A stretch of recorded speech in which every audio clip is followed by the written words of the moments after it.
怎么了？谁欺负你了？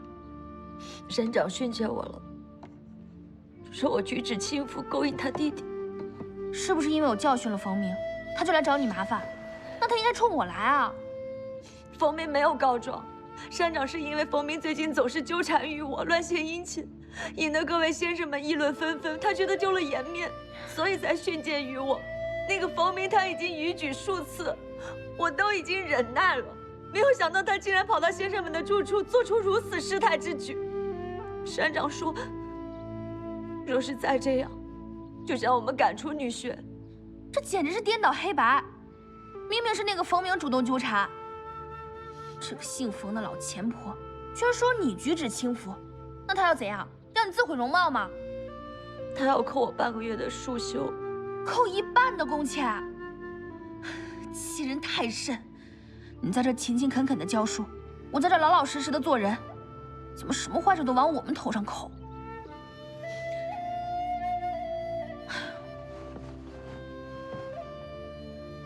凤瑶，此处不留人，自有留人处。我们走吧。我第1个月的束修还没有发下来，我们还欠着莫姐姐的钱呢。天下之大，哪还不能谋个差事？总不能饿死就是了。算了，这你也要忍吗？想必山长已经训诫了冯明了。如果说他因此收敛的话，我可以留在这儿。愚不可及！莫邪，莫邪，莫邪，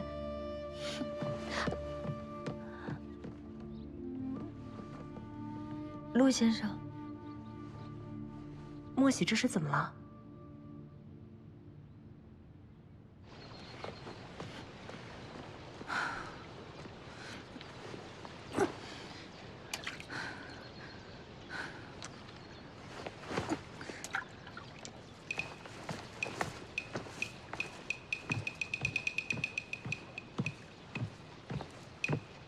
站住！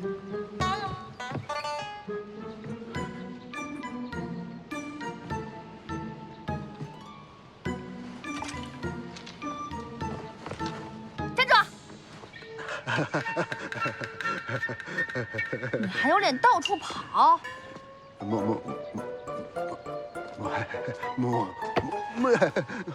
莫小娘子，哎呀！你把凤瑶害得这么惨，你很得意是吧？莫要动粗嘛，莫小娘子。凤瑶妹妹被佳姐给训斥了，我也替凤瑶妹妹感到委屈。不过没关系啊，我现在就有个机会，我马上就要平步青云，光宗耀祖了。我向小娘子保证，我肯定明媒正娶的把凤瑶妹子娶进家门来。到那个时候，佳姐就没有理由反对了。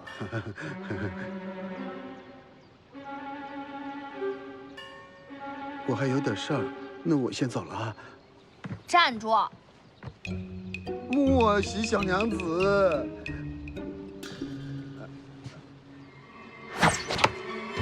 啊！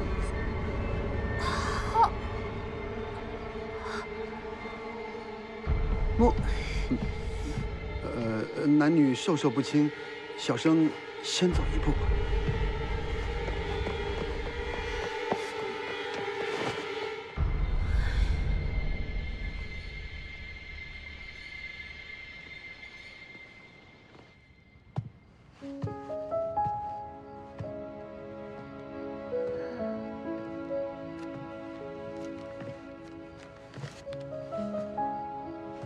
凤瑶已经够伤心了，我居然还骂她愚不可及。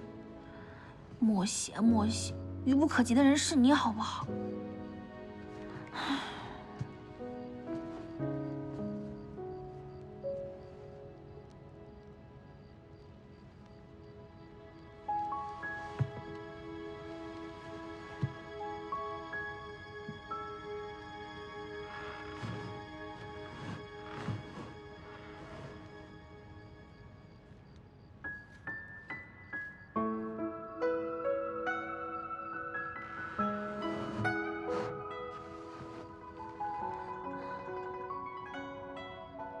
你以为凤瑶跟你一样，一个馒头就能哄好吗？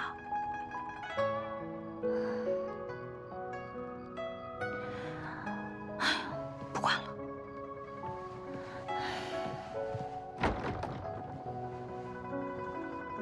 莫喜，你回来了。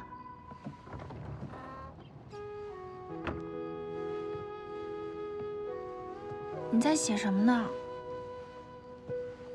我在抄佛经。为什么要抄佛经啊？今日陆先生过来找我，他好心为我找了一条生财门路，说城里有一位妇人，喜欢参研佛理，他知悉我们学院藏有很多珍贵的佛经，他便心生可仰，找到陆先生，希望花大价钱买下这些佛经的手抄本。我若是将这些经典抄录给他，便可以弥补那半个月的束修。你说这是不是否极泰来？这么多佛经，你要抄到什么时候？不妨事的。我课休时可以抄一些，睡前还可以抄一些，吃饭再吃快一些，又能多抄一点。抄着抄着，莫喜，怎么了？凤瑶，都是我不好，不该那么说你的。你不会生我的气吧？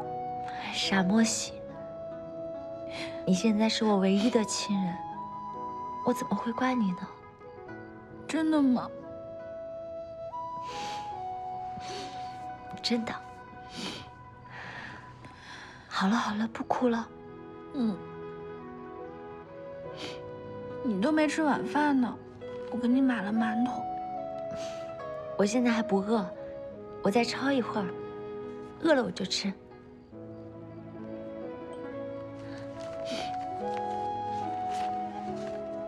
可香了，你闻闻。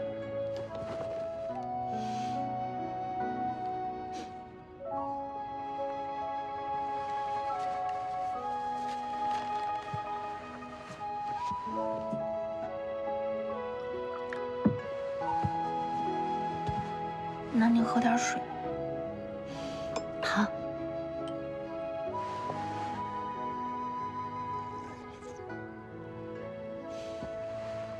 莫喜，你先去休息吧。我不困，我陪你抄。好。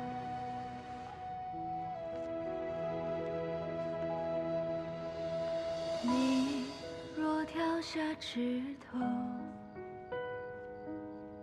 我不独立风中。你若化作落花，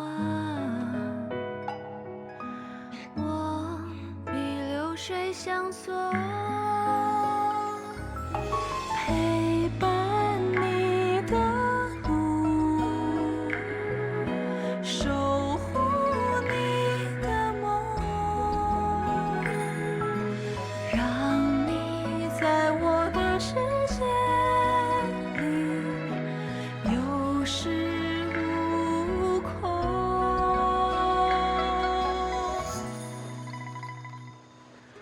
花无百日红，与你共秋冬。无论倾城还是倾的六姐妹，生死与共，诺言多动听，都是耳边风。不论成功还是成空，有姐妹不虚此生。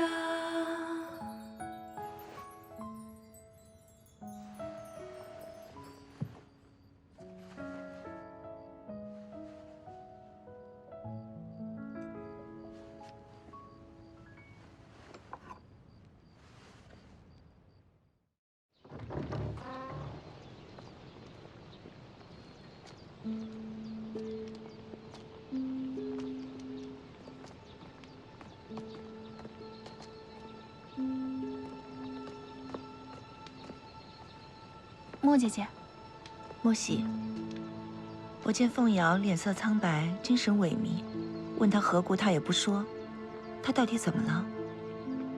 山长找凤瑶训话，认定是他勾引的风鸣，扣了我们一半的工钱。真是越来越过分。我去找他。莫姐姐，您这是要去做什么？找他评理啊！这青州女学不是他的一言堂，他不能这么作威作福的。您就不怕他连您一起扫地出门吗？他有把柄在我手上，不会对我怎么样。且慢，姐姐先让我去试一试，如果不行，你再去找他评理。你，姐姐放心吧，我一定会心平气和地和他谈谈的。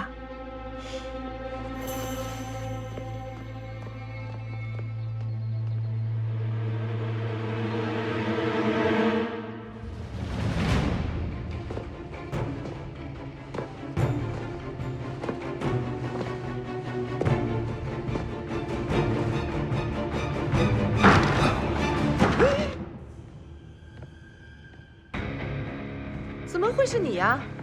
没有规矩！我的进室你能进来吗？昨日我姐姐跟我说，你骂他勾引你弟弟，还扣了他一半的工钱，没错吧？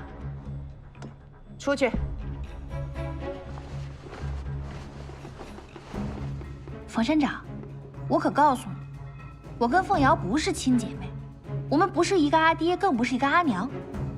他人老是好欺负，可我不是。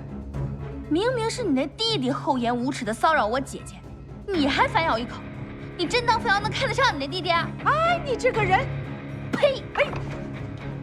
哎，你想怎么样？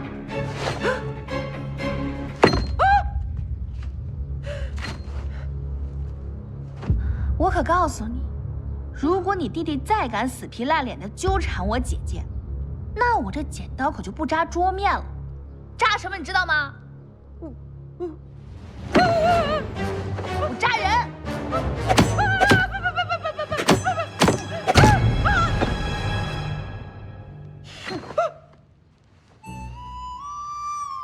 我们姐妹俩一个月可就靠这5贯钱过生活呢，你还想减去一半？你真是把我们往死路上逼呀！谁要是让我们没有活路，那我们只能让他跟我们一起作伴去喽。不信你就试试啊！不，不会就好。啊！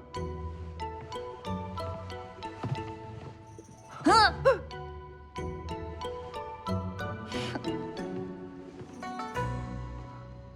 哎呀，这个疯丫头！哎呀，哎呦我的天哪！哎呀！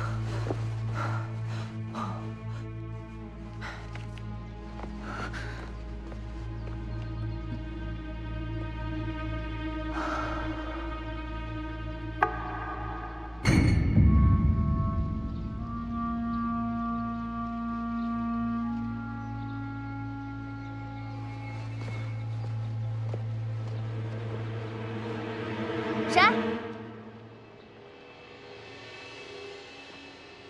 你要是再不出来，我可就要喊人了。来人呐！有贼！住口！果然是你，为什么偷窥我？我可认得你，你是定医院中途转学来的吧？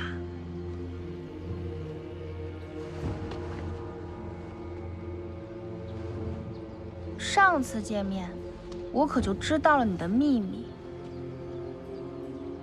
女学的其他先生跟学生们都以为你是被毁容才戴着围巾，声音也有点沙哑。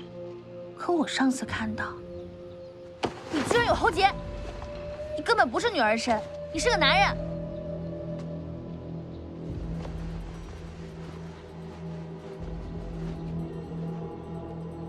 你这么凶的看着我干什么？是不是因为我知道了你的秘密，想要杀人灭口啊？但我告诉你，这件事儿已经被我写在了纸条上。如果我有什么三长两短，我姐还有隔壁的莫姐姐，他们都会及时发现字条。你可要三思而后行哦。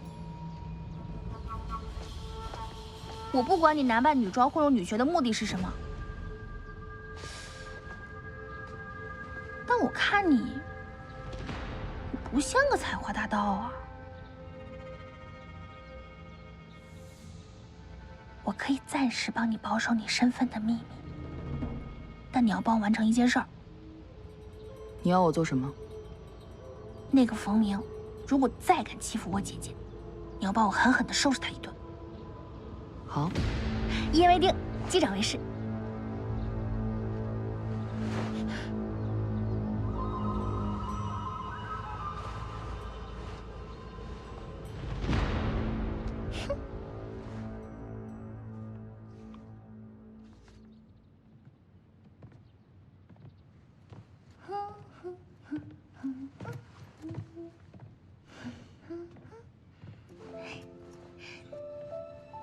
今日怎么样？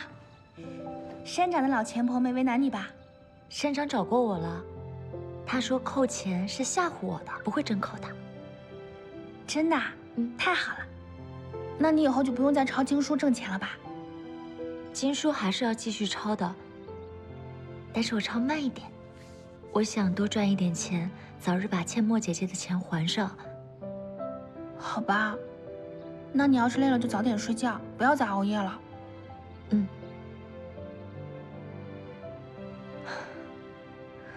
只希望那冯明能知趣，不要再来纠缠于我了。他要是再敢纠缠你，我就让他站着进来，躺着出去。出事了，莫姐姐怎么了？冯明死了。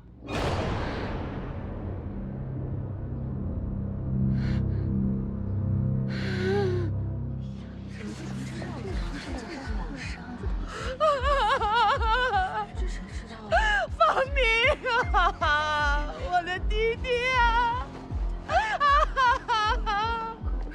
你怎么就这样离开我了？我的弟弟啊！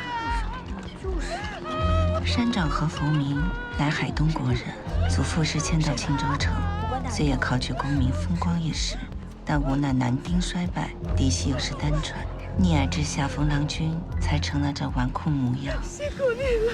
冯山长说的哪里话来？庆州地界这些案子都归我们衙门处理，保境安民乃我等职责。胡总，是。请。老天有眼，这个登徒子竟然死了。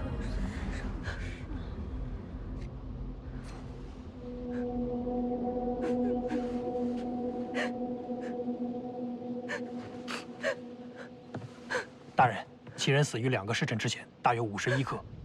51刻，何不怪？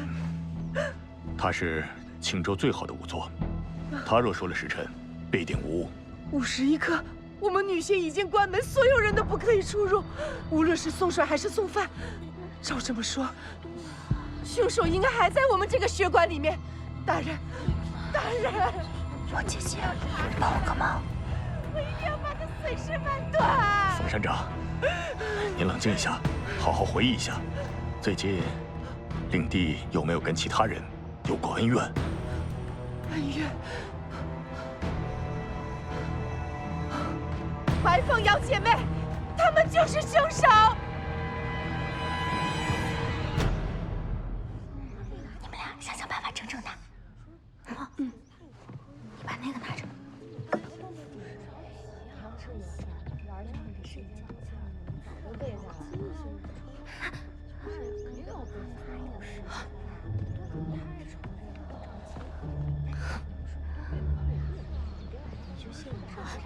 沈先生来了，沈先生来了。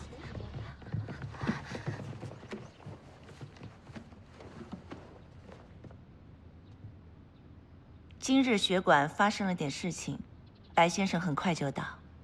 吴莹，跟我出来一下。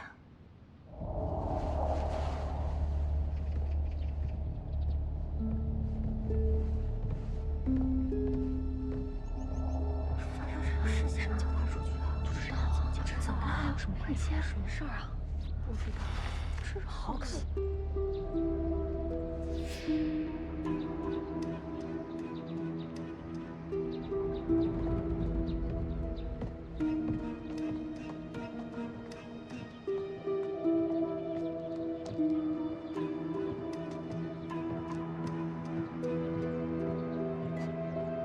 想威胁我？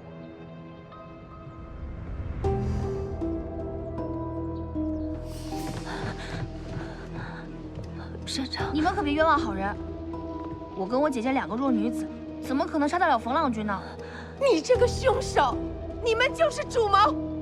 冯山长，你说她们姐妹是凶手，可有凭据啊？这位大人，您可要评评理。就是因为冯浪君素日不端，用言语调戏我，所以冯山长就怀恨在心。现在他死了，就想借此事来污蔑我们俩。你胡说！他喜欢的是白凤瑶，不是你。哟，您还知道啊？您还知道是冯明骚扰我姐姐，那您为什么非要说是我姐姐勾引冯明呢？你这个凶手，表里不一，手段凶残。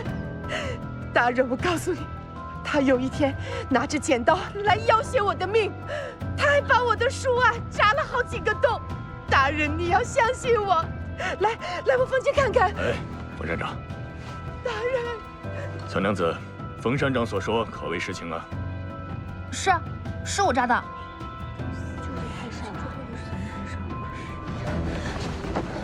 何不关，这件事情不关莫喜的事。我是因为被山长训诫，情绪不佳。莫喜是为了替我出头，才去山长进室胡闹的。他虽然年纪小，行事粗鲁，但是杀人他是万万不敢的呀！你花言巧语，你就是凶手！我要你冯山长，偿命！如今你们姐妹俩嫌疑最大，来人，先将她们带回去再审。姐妹，大人，山长，大人呢？山长，你是何人？小女子吴印是丁医院的学生，有何话说？我是来作证的。作证？好，把你所见速速道来。请问卜官，听闻您已检验完毕，这冯明死于2个时辰之前，那我便可作证，白凤瑶先生与莫喜娘子是清白的，因为2个时辰之前，他们与我在一处。与你在一处，所谓何事？请教学问。丁1、丁22个院的学生都知道，我极爱诗文，因而经常请教于白先生。今日遇到一诗文有所困惑，特去找白先生求教。正巧，莫喜娘子也在。那只是你一人所言，万一你与他们是同谋呢？卜官大人，请随我来一下。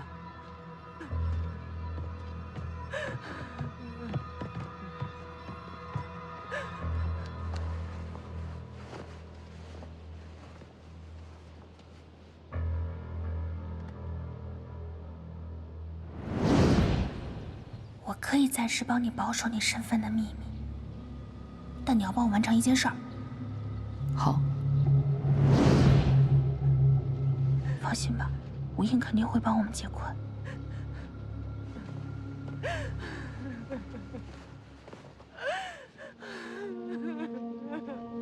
这吴英是什么身份？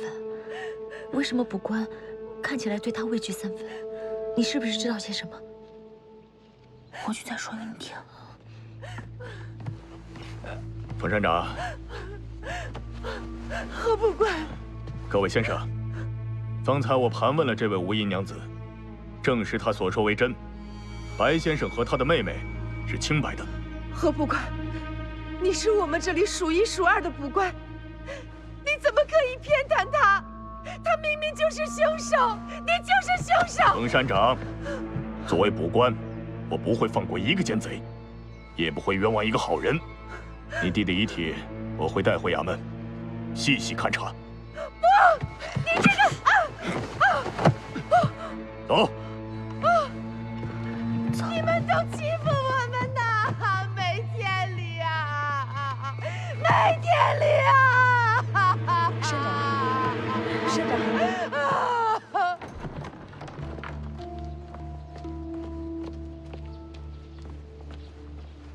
莫喜，你说实话，冯明到底是不是你？当然不是我呀！你以为是杀鸡吗？说杀就杀了。你中午消失了好一会儿，问你也不说，我当真以为你……好了，就算我想把他千刀万剐，我也会为你忍耐的，放心吧。你们总算是平安无事了。这次多亏了莫姐姐。莫姐姐，请受凤瑶一半。自家姐妹这点小事不足挂齿，只是为什么会找吴莹作证？那些官差为什么会害怕她？因为我午时过后确实跟吴莹聊了一会儿，她也不算扯谎，确实是我的证人。至于那些官差为何会听她的，那就要问山长了。毕竟丁医院的学生都是他招收进来的。你的意思是，这个吴莹不简单，所以官差和山长都忌惮畏惧他？这只是我的猜测，不过经过这么一闹，证实我的猜测是对的，他的身份肯定不一般。你倒有几分机智。我也是迫于无奈。莫喜，那剪刀。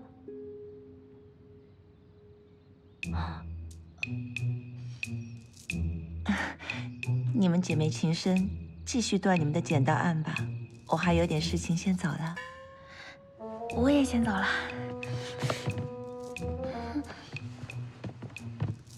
你要是敢跑，你以后就别回来了。你是不是拿剪刀威胁山长了？我错了。这次险些被人误以为是杀人犯，虽然对方品行不端，但你也不该以暴制暴啊！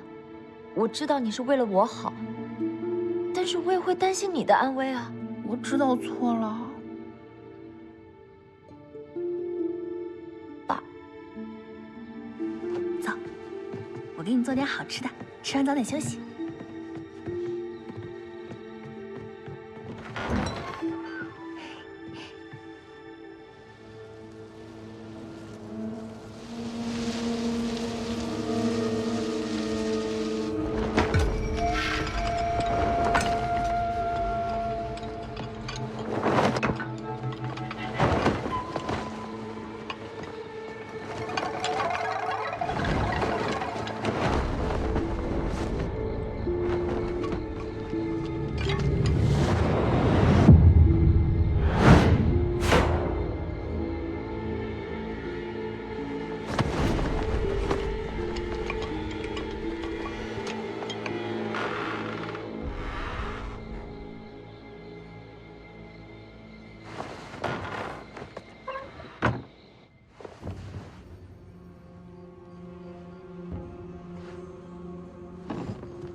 此人身手不凡，定有来历。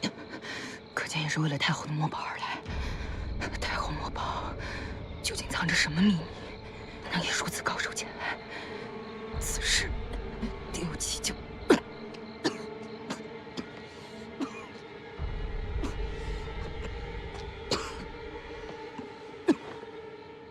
哎，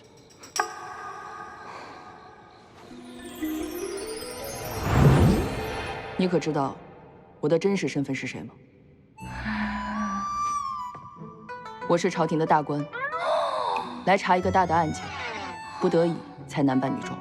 怪不得，你一亮明身份，那些官差都信你。聪明。那我要是协助你办案的话，有什么好处吗？你觉得呢？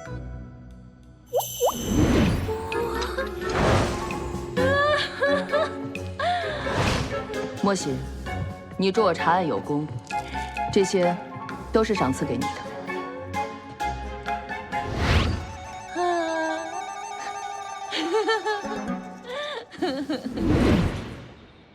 又是你！你大半夜穿一身黑在这干嘛呢？咳嗽怎么不去找大夫啊？也许他真是个大人物，我得对他好一点。等一下。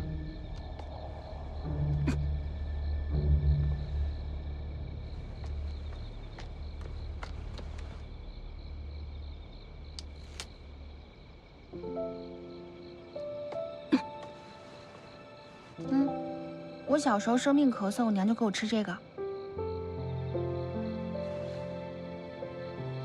不苦。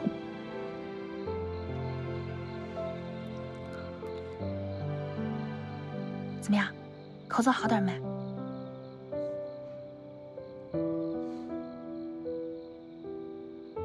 今天白天，多亏你给我们姐妹俩解围，还没来得及谢谢你呢。不必。你还没回答我的问题呢，你穿成这样要干嘛呀？嗯，跟你说话呢。喂，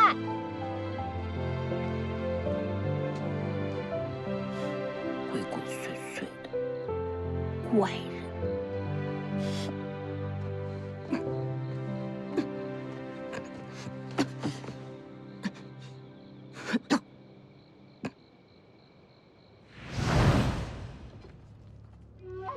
在你喜欢上一样东西的时候，就一定要小心了，因为这样东西最有可能伤害你。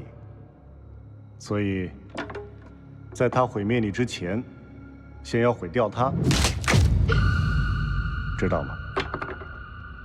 还喜欢吗？说话呀！喜欢吗？哼，不能喜欢，知道吗？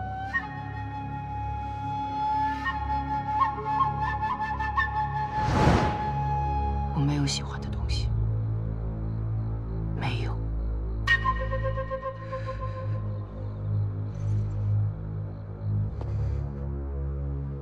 你回去吧，不用担心我。我就是怕那个冯山长又来找你麻烦。既然事情已经过去了，我就可以正常教书了，你也不必如此担心。我知道，我就是怕山长那个老钱婆他找你麻烦。莫姐姐，莫姐姐，你们可知近日又出什么事了？什么事啊？山长突然告假，到乡下将养身子去了。太好了！那接下来由谁代管？自然是由我了。那就恭喜姐姐啦。也没什么好恭喜的，只是帮助山长处理些杂事罢了。只是赵氏家族的人并非信任我一人，特意派遣了一位先生来协助我办事，并且兼任教授学生舍义。舍义先生，之前是冯明，现在他死了。这位先生倒来得及时，只是我料定此人跟赵氏家族一定关系不一般，你们莫要得罪他，也不要走得太近。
这位先生可真是鲁莽。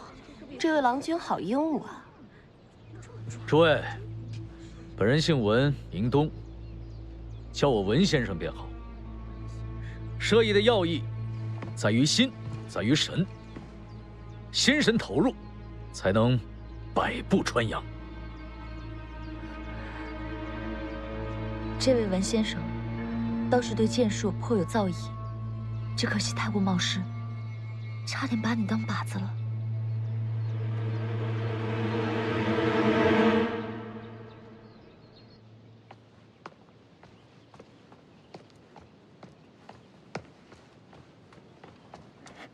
多日不见，还是这么活蹦乱跳的。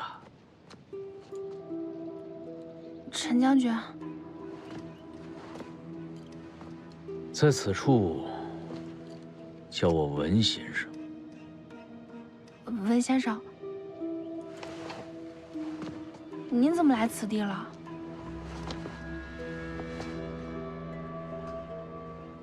你还是这么怕我啊？怎么？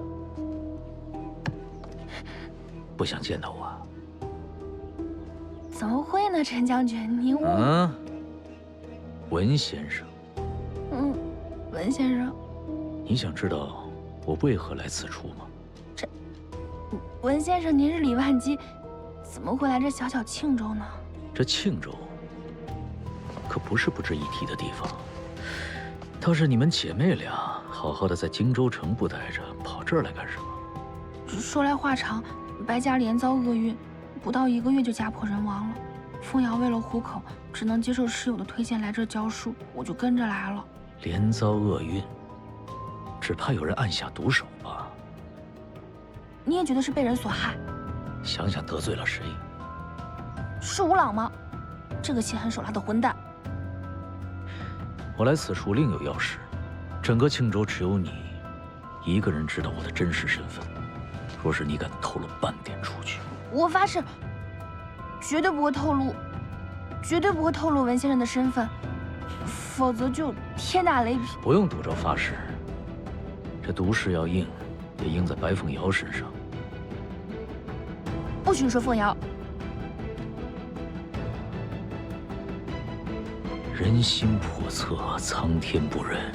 我不想听你发誓，我也不信你的发誓。我只是告诉你，若有半点透露，我让你和你的姐妹从庆州女学消失。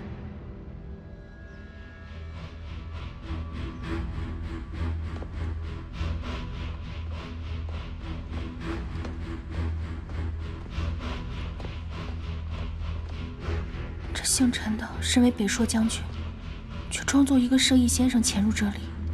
这庆州女学到底藏了什么秘密？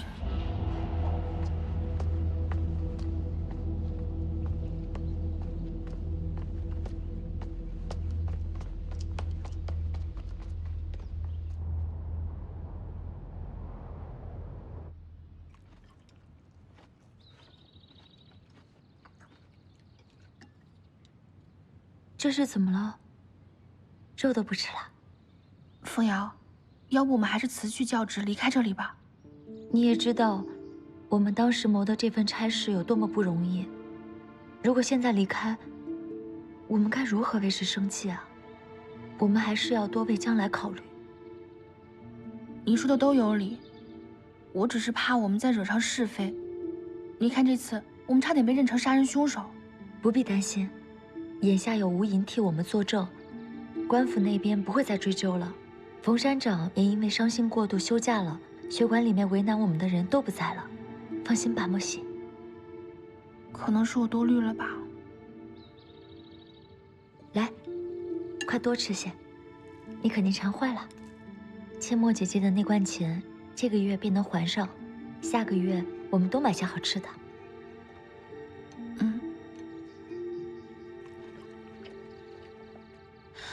那个文先生看着就不像好人，你可离他远点儿。你今天肯定是被吓着了。这个文先生做事鲁莽，但我觉得他心中有数，倒不像是歹人。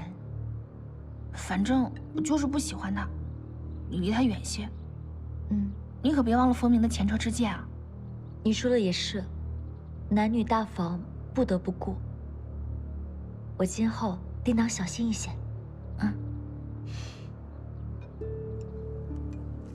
多吃肉。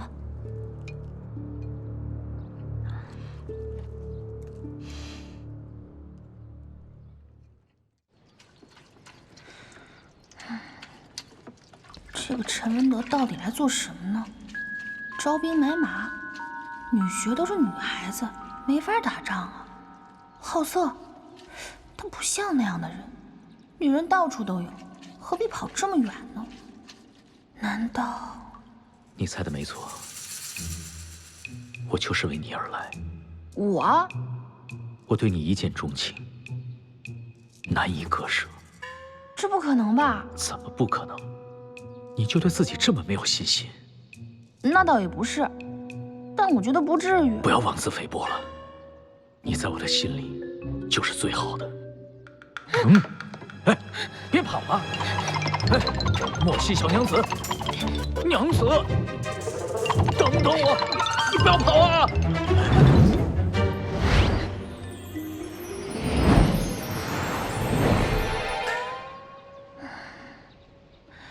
不可能，他要是喜欢我的话，直接把我掳走不就好？干嘛费那么大功夫？唉，你可别自作多情，白日做梦了。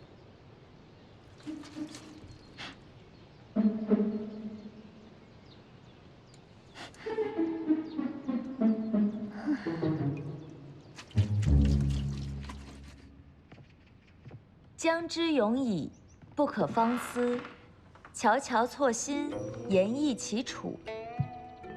之子于归，言莫其马。汉之广矣，不可永思。将之永矣，不可方思。哎，这是什么呀？悄悄错心，装的描画言意其楼。好漂亮啊！金玉其外，败絮其中。言莫其居。汉之广矣，不可永思。将之永矣，不可方思。下堂课我会检查默写。好了，今日的课程就到这儿，下课吧。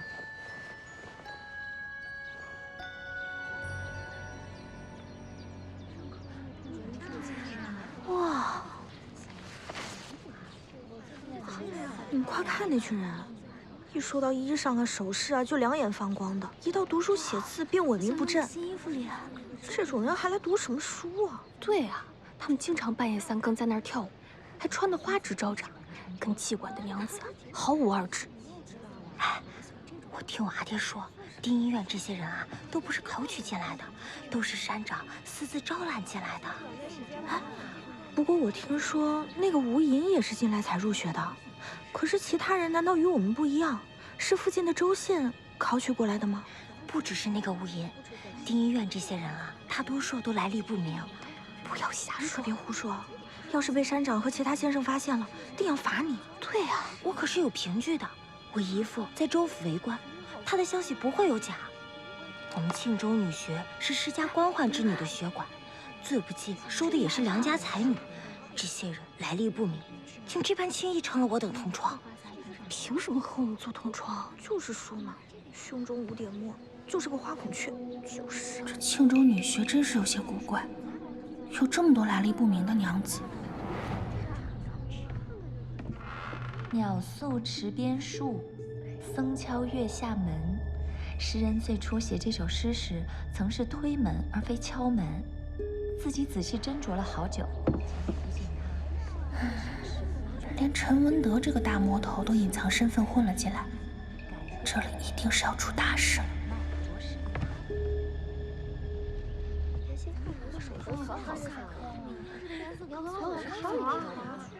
知道我带着盒吗？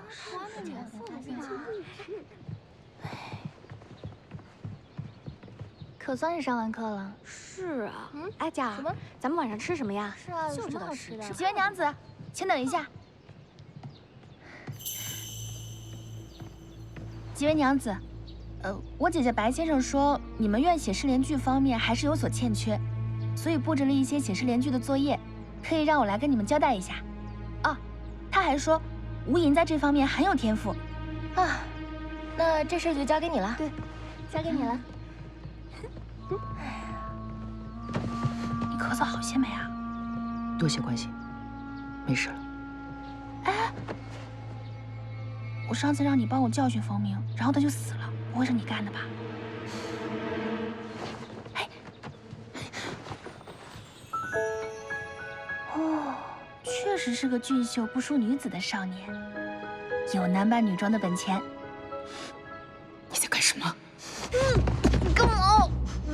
你应允过不说我的秘密，这是最后一次。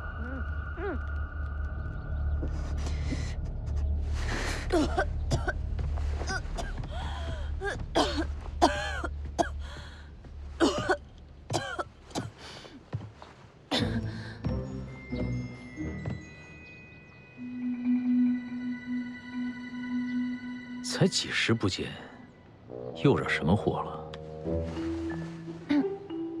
这天底下的祸事都是长脚的，说我运气不好，虽然老能碰到而已。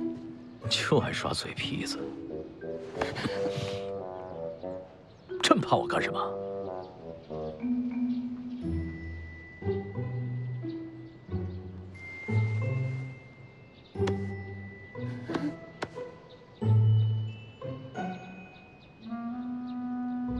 你来这儿到底是干什么的？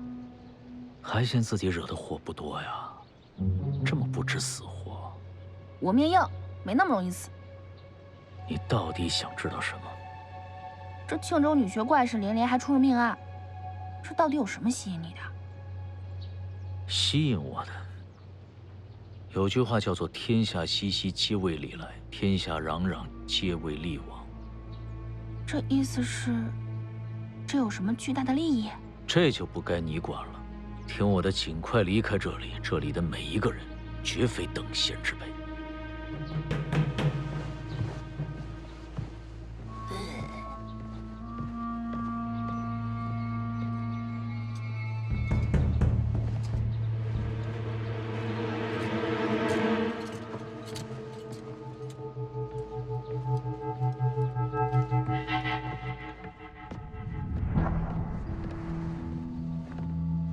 莫喜，你这是在做什么？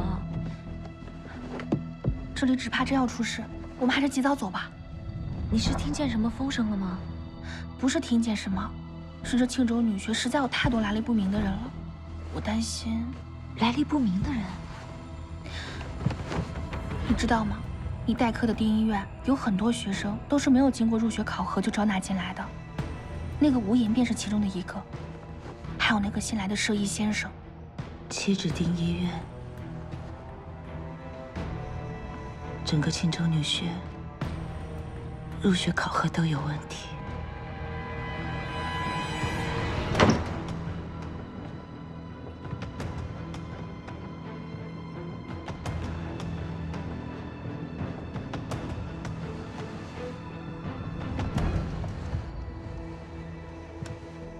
你看看这个。这是景云之前给我看过的。有一次，他让丁三院的学生默写启蒙经典，有几位就写得驴唇不对马嘴。怎么会这样？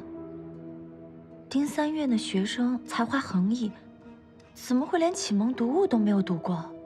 庆州女学会招收这等资质的女学生吗？景云当时也是这么说的。后来他查明，山长收了权贵的贿赂，这几位就是他私自纳进来的。之后，他就去找山长理论。那结果呢？结果景云就不见了。不见了？你之前不是说她嫁给将军了吗？她走的时候跟我和山长一人留了封信，从此就销声匿迹了。自己也是景云的无意，但文笔风格却不是景云所述。那你是怀疑她失踪了？我之前只是怀疑，直到昨日在山长静室看到这个这真的是景云之前给我看过的，我记得特别清楚。景云娘子的东西，在山长那儿，那她是不是被山长给？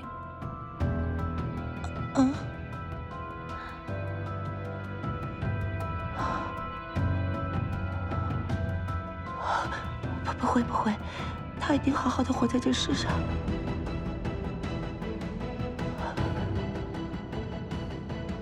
他一定好好的活在这世上，他一定好好的，会平安的活在这世上。此地不宜久留，我们赶紧离开这儿。他一定好好的活在这世上。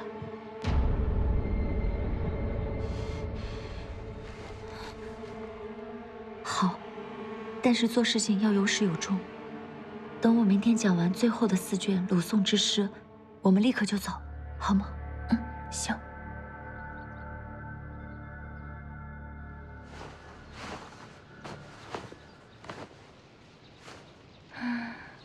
眼看着天气暖和了，这又要走。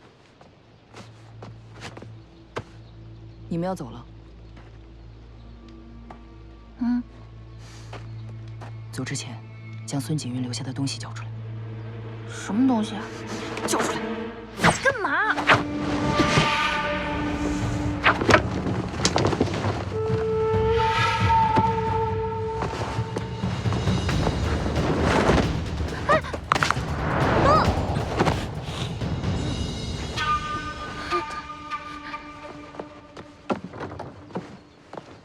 就算你是我的救命恩人，也不能这么占我便宜啊！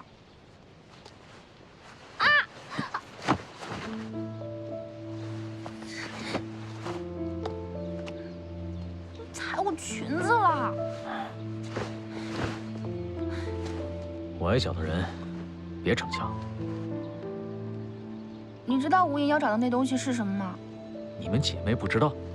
我们连孙景云都不认识，她的东西找我们来要，简直是可笑。那我明白了，应该是他们认定你们姐妹俩拿了孙景云重要的东西，又看你们要逃走，所以找你们索要。不出所料的话，白凤瑶现在有危险。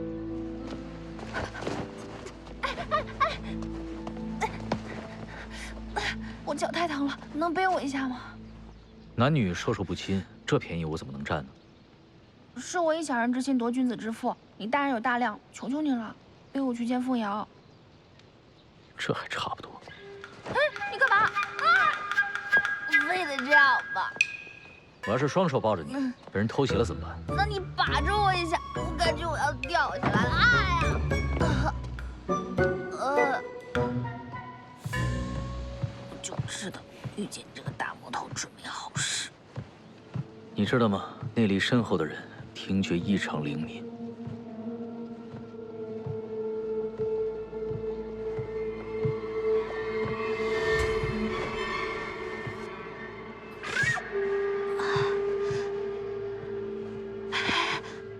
里面在上课呢，你要这么进去，凤瑶会不高兴的。她最重视师道尊严了。你见过如此鸦雀无声的学堂吗？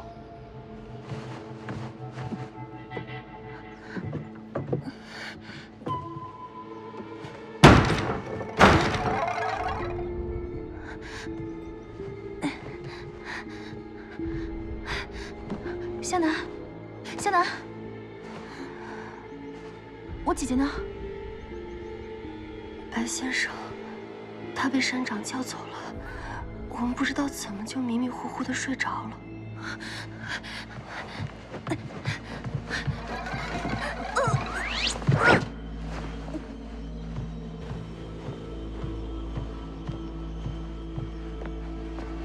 你放我下来，放我下来！啊！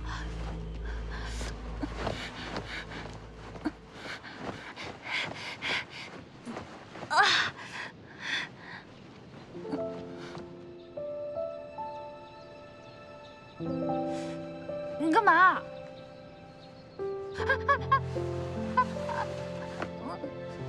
你怎么比那佛明还下流？啊！啊！我好心帮你把错位的关节复位，你就这么恩将仇报？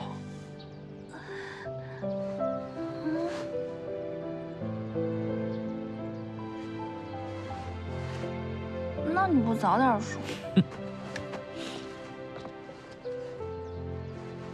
沈先生，其他学生怎么样了？他们都陆续醒过来了，大夫说没什么大事儿，休养几天就好。那除了山长来找过白先生之外，还有没有其他的异样？白先生离开课堂以后，我便嗅到了一股异味，然后就迷迷糊糊昏了过去。是迷香喽？大佐凤瑶又下迷香，这冯岩到底想干嘛？我刚才去了山长静室，没见到他们俩，问其他先生，也都说不知道去向。先前冯岩告假回乡休养，现在又突然出现在这儿，他会不会对凤瑶不利呀？看着我干嘛？想让我救你姐姐？求人要有求人的态度。你这次想要什么？孙景云的那样东西。又是那样东西？到底是什么东西啊？值得你们这么费尽心思？莫姐姐，你知道那是什么吗？之前的那个孙姐姐有没有跟你说过什么？景云只是对我说，她无意间发现了太后的墨宝真迹，会不会是这个？太后的墨宝真迹再珍贵，也不足以让冯嫣不择手段的得到它。那看来那个东西，除了失踪的孙景云，没人知道它具体是什么了。行，不管那个东西是什么，只要你把我姐姐救出来，能让我们俩平安的离开这儿，它就属于你。沈先生，季苍头，这是山长留给沈先生和莫喜娘子的一封信。文先生，你先下去吧。莫喜，莫姐姐放心，她是我们家的世交。冯嫣让你凭那个东西去换凤瑶，又是那个东西，我到现在都不知道那是什么东西。别让我抓到这些疯子，否则我一定要把他们碎尸万段。沈先生，太后的墨宝真迹，你知道具体在哪儿吗？我不知道。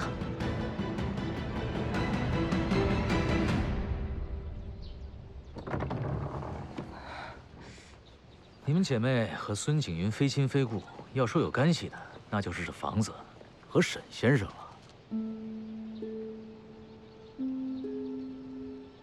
莫喜，我跟景云之间的事情你很清楚。我也跟你说过，这是景云之前住过的。我和他是同一时到这儿的，恰巧又在隔壁，又是室友，因此便把各自房间用对方书名里的一个字来命名。他的书名叫青云，我的叫慧兰。所以你住的是云字间，那他先前住的就是兰字间。正是，我只在乎景云的安危。至于你们说的那样东西，我到现在都不知道为何物。谢谢莫姐姐。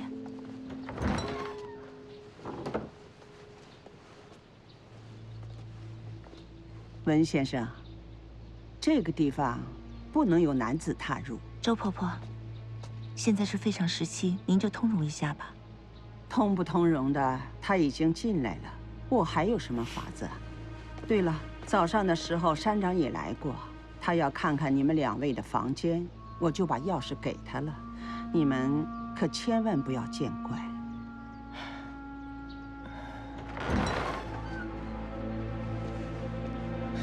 所以说，冯嫣是来查过房间之后才带走凤瑶的。先进去。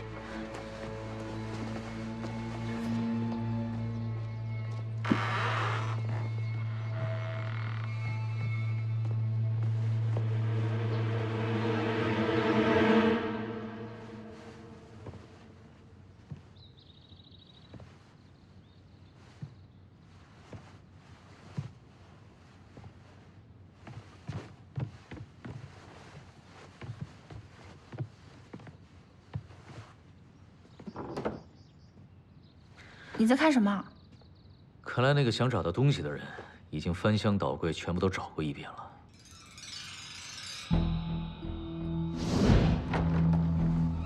谁啊？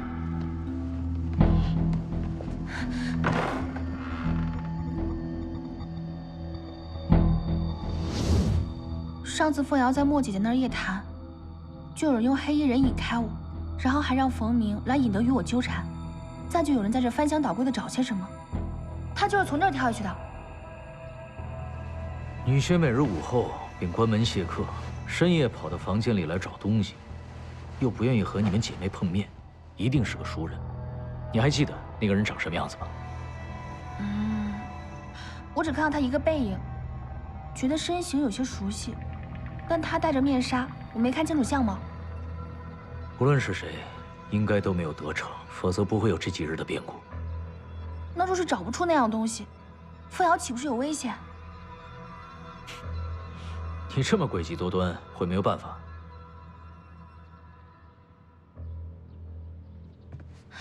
莫姐姐，你先准备马车，我去拿样东西，马上就来。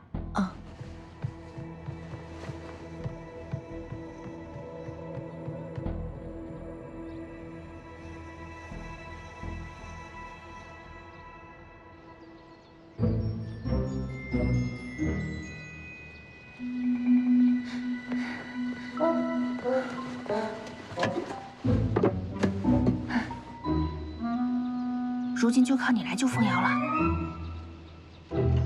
救！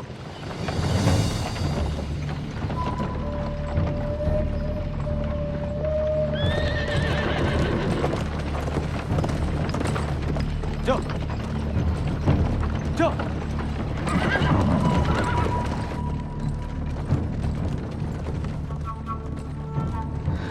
莫姐姐，这是我们姐妹的私事，你原可以不用来的。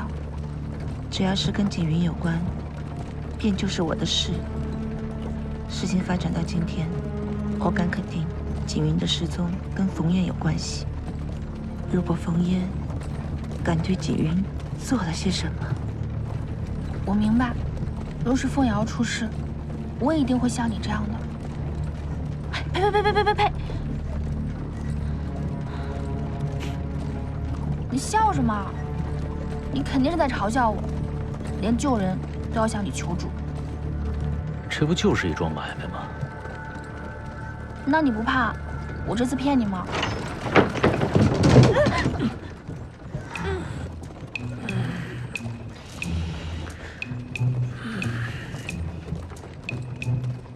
你呀，就是个骗子中的小狐狸。要是这次救出了凤瑶，我还没能把那样东西给你，那你岂不是又被我骗了？那我就只能把你带回去，当赔偿喽。你是不是？什么？冯宅就在前面了。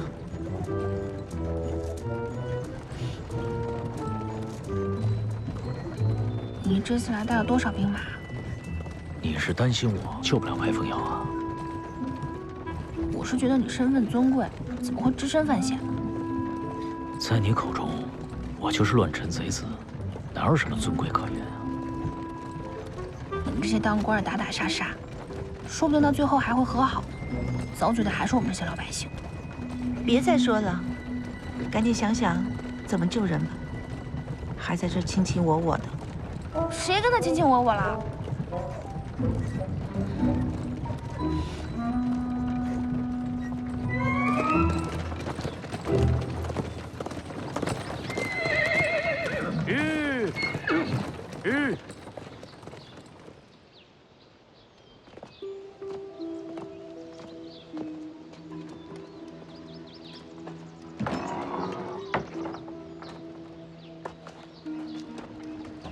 这冯家这么大，他所家非人，刚一过门便成了寡妇，后为夫家所不容，就回了娘家。冯氏一族本就是异乡外客，祖辈虽已入世，但是根基不稳，父辈也未闯出名堂。幸亏冯嫣学识斐然，接任山长之职，又将庆州女学经营得有声有色，冯氏才真正立足庆州。你的意思是，冯嫣用了很多年，把庆州女学变成了冯家的私产，又用中饱私囊所得购下了这个宅子。他所做无非就是收受了招学生的赃款，除此之外，还有什么？我我在山长进士发现了一些带血的诗词，是早前学生的佳作，有的还名扬荆州城呢。也就是说，这女学上下不仅连张大的学生作假，就连那些学生的佳作都能作假，那还有什么是真的？冯渊大权在握，私底下做了些什么，没人能知道。这些也是他偶然间流落在进士里的。还有丁医院那些学生也是古怪，上课时不听讲，跳舞却跳到半夜3更，他们也是冯渊受贿招纳进来的吧？之前景云就对我说过这些，但之后他便不见了。你们不是想找冯渊算账吗？抓紧时间。哎，等等，你要答应我，一定要把冯瑶救出来。那可不一定。你都说了我身份尊贵，我怎么能以身犯险呢？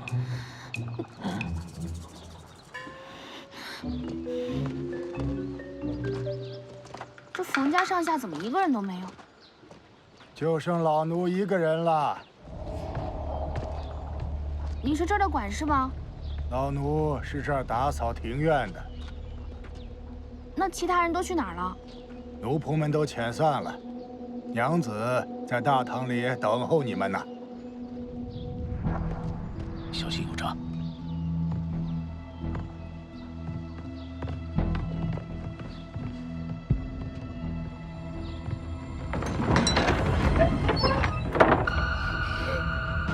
来了。凤瑶，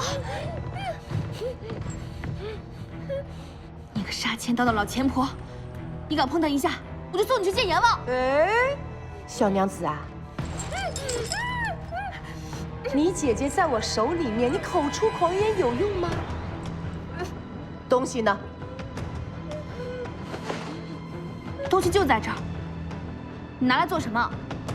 孙景云没告诉你吗？哦，对，孙景云死都不会告诉你们。你说什么？景云失踪跟你有关系什么？景云在哪儿？是他咎由自取，他以为发现我一点小秘密就可以跟我翻脸，说什么为那些普通人家的女儿讨回公道。你不觉得好笑吗？讨回公道，是你中饱私囊，让那些原本已经考核上的贫家之女落选，好腾出位置给那些资质平庸的富家之女，你真的是无耻！你知道挺多，我可以再告诉你多一点。没错，我收丁医院很多平庸的学生，迟早会出现问题，会影响我们丁医院，影响庆州女学的名誉，还会为他们带来恶名。所以我从落选者当中选取了一些优秀的代笔，为他们代写课业，这样就可以名扬天下了。你卑鄙！我卑鄙？我怎么卑鄙呀？我给了他们钱的，我给了他们一条生财之路，我怎么卑鄙呀？住口！庆州女学教书育人这么多年，从没有谁把它当做一门生意来经营，只有你。所以景瑜发现了你的秘密，你把他怎么样了？你到底把他怎么样了？你要学他冷静一点，假装跟我合作。毕竟，这不同以往，这可是一桩大买卖。冯山长，往年你只是暗中收一些贿赂，今年可是变本加厉啊！整个丁医院收了那么多妖娆的女子。怕是你要跟什么人勾结，让他们攀龙附凤吧？你怎么知道的？整整一个丁医院对学问毫无兴趣，每天就想着跳舞，以声色娱人。你们猜猜，是什么样的大人物会来庆州？果然来了一个有见识的。如果我猜的没错的话，应该是明德侯钟玉琪要来，是吧？是的，是他要来这里，来我们信州女学寻找太后的遗物。太后，我听说书的说过，当今太后是凤鸣中氏之女，闺名芷衡的那位，16岁时选入宫，然后被先帝封为贵妃，但想当今圣上。但他命不好，燕云之乱时失去了踪迹，先帝跟圣上遍寻无果。他可能现在已经不在人世了。太后进宫之前，在我们庆州读书。太后她天资聪颖，没有人不知道。在求学期间，留下了很多珍贵的墨宝。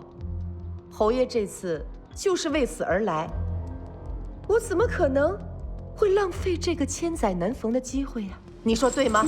对吗？对吗？原来你培养美女舞姬，就是为了献给侯爷。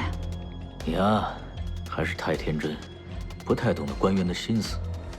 圣上身逢5相之年，婚龄渐近，居于后宫的不是那些怀春少女，而是那些少女背后的家族势力。谁不希望自己族中的家人能够入主后宫呢？家族蒙恩荣耀，永世享受不尽的荣华富贵，这笔买卖划算呢。最关键的是，一旦某个家人得宠的话，便可以成为钟玉琪在后宫的势力，助他们获得利益。我说的有错吗？你是谁呀？这种大逆不道的话你都敢说出来？也不知这几日是怎么回事，血管里乱糟糟的。听说白先生失踪了，我们又被迷晕。沁州女学怎么会生出这种事端？真是让人惧怕。湘南姐，沈先生不是不让我们乱说吗？你小声些吧。小声也没用，如今整个学馆都传遍了。沁州女学乃求学之所，未曾想到会与杀人劫持之事扯上关系。哎，那州府的官差为什么不来啊？自然是不会来了，这都什么时候了？沁州城内各大小官吏、名门望族早就去迎接明德侯了，哪还有闲工夫理会这种小事？明德侯要驾临沁州，湘南姐，这里属你家最煊和体面了，你便告诉我们吧，我们保准不说。对啊，对啊。明德侯的姐姐钟太后曾在此求学，她这次特地前来沁州女学参观拜访，所以当地的名门望族、大小官吏都十分重视。哎，他们又在说什么悄悄话呢？所谓的才女，不过是一群爱乱嚼舌根的人罢了。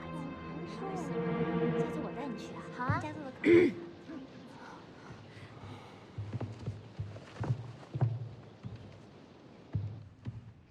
请先生安。白先生今日有事，便由我代课，请各位拿出书卷。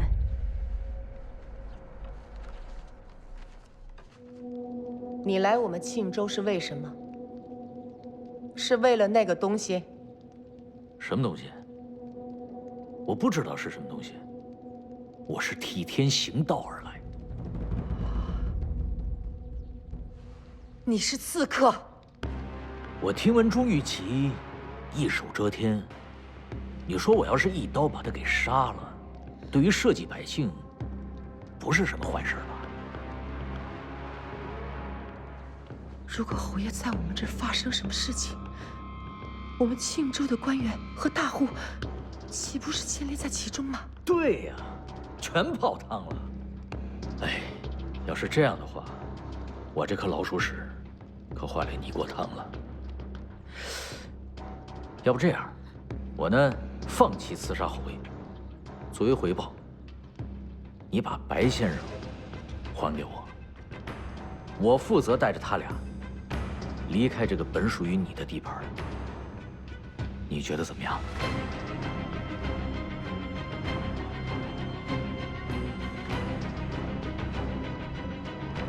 侯爷要来，怪不得血馆发生那么多怪事。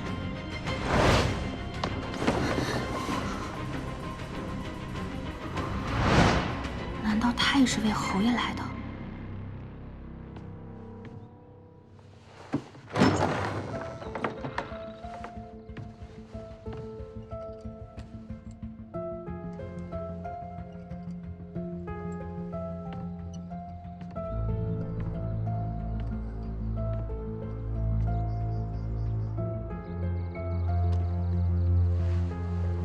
看这满地凌乱，看来早前在藏书阁遇到的那个人，也没有找到那东西。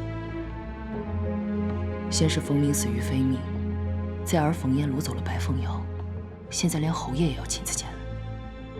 看来那东西非寻常之物。人之境界有高下之分，夫有所求不过一滩水草。然而鲲鹏所图，乃是高峰与汪洋。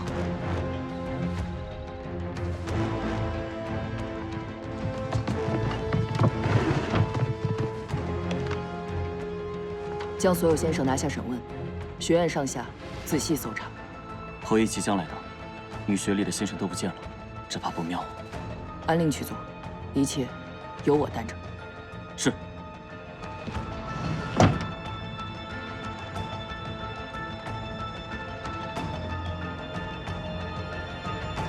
那东西到底为何物？到底在哪儿呢？你们真以为我这么蠢吗？侯爷来到这里，你们这一帮心怀不轨的人全部现形了。别说的自己没有所图似的。你除了勾结权贵、调教美女接近圣上之外，自己也做了不少坏事吧？我倒是挺好奇，你怎么知道这个东西的秘密的？孙景云告诉我的。他说他发现丁医院的试卷有问题，他来问我，为什么丁医院有那么多平庸的学生？我怕事情闹大，我就告诉他，这些平庸的学生是为了侯爷来才做准备的。他听到之后有多兴奋呐！说这是千载难逢的机会，说什么献美不是第一大功，他手上有一样东西，如果献给侯爷，再献给皇上，那才是天大的功劳，这样就可以改变他跟他家里面的命运。沈书墨，你有没有听到？孙景云还不就是一个势利小人吗？啊，你真是！来，你别太过分！来，来呀！你知道什么？景云并非势利小人。景云本来出身显赫，只因他父亲得罪了权贵，被构陷获罪，乃至于一族人都被流放。他找到钟太后的旧物，并非是想飞黄腾达，他只是希望得到赦免，一家人团聚罢了。可是我家也需要那个东西来振兴门楣。我曾经跟他商量，我说我们俩一起献宝，他不肯，连我看一眼他都不许。他逼我的，是他逼我下狠手的。那那封信是怎么回事？那个信呢？冯山长玩代笔的把戏已经炉火纯青了。如果我猜的没错的话，是你找人模仿了孙景云的笔迹写了那封信，目的就是让他对孙景云的消失不起疑心。我说的对吗？没错，这全都是孙景云咎由自取的。所以你就杀了他，是吗？所以你就杀了他？你怎么能这样？来呀！过来呀！景云错了吗？他只是希望一家人团聚而已。你为了一己私利，你居然杀了他！你真是妄批人皮！你太过分了！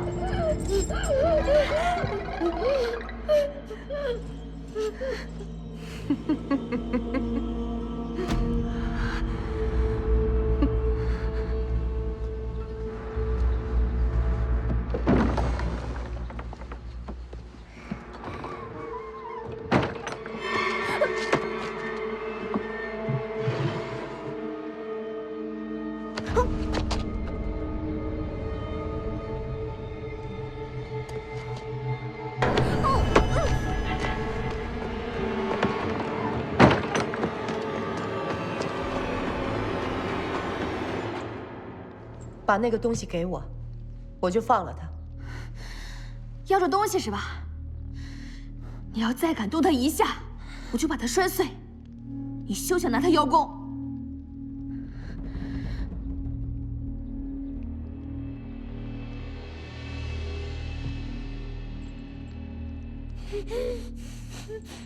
好啊，我放了他。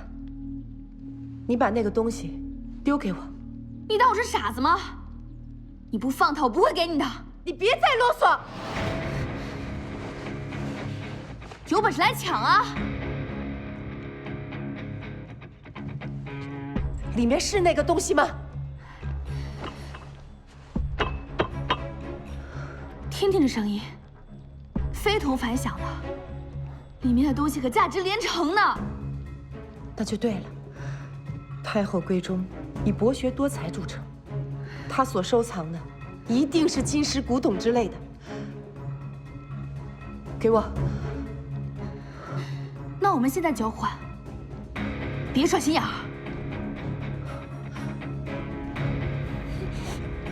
去，你把东西划过来，划过来。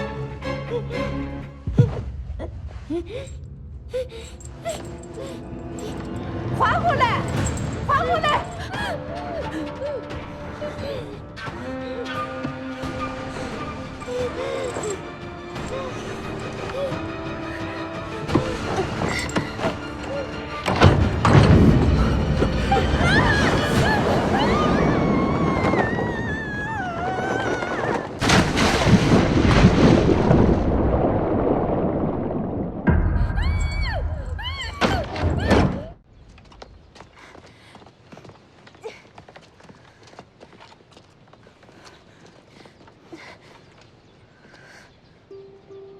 启禀郎君，所有先生都已审问，女学各处也搜遍了，并未找到任何线索。究竟是什么东西？到底藏在何处？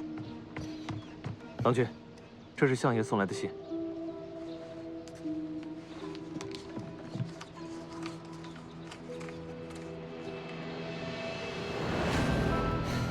既找不到东西，便只能等侯爷来了之后，做下一步计划了。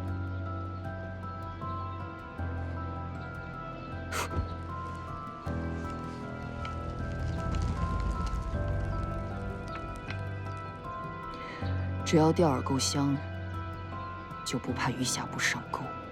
松绑。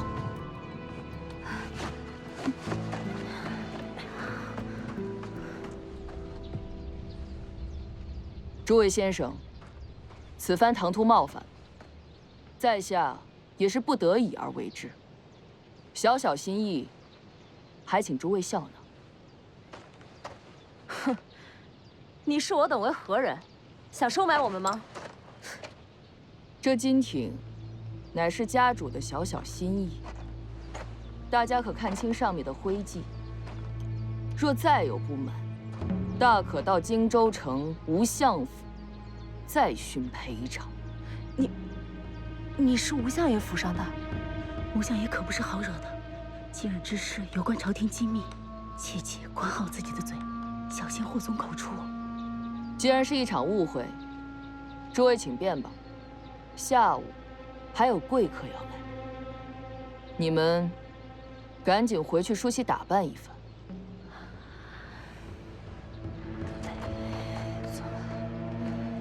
你们想办法混入侯爷的卫队之中。你毕竟是侯爷的卫队，只怕有点难。照我说的去做，不仅没事，你们还有大功可立。是。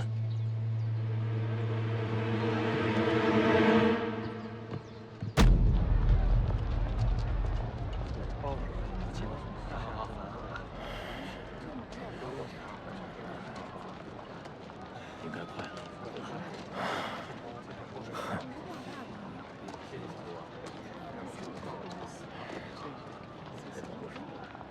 哎，来了来了，准备迎接。哎，这人怎么这么点啊？侯爷此次是私下探访，因此未曾动用全部仪仗。越是如此，就越是显得对我庆州的亲近啊。庆州虽不起眼，但有我们庆州女学和钟太后的墨宝真迹，也算足够体面了呀。恭迎侯爷。先去城内馆舍歇息，午歇后再去庆州女学。遵命。张氏大人，里面请。去。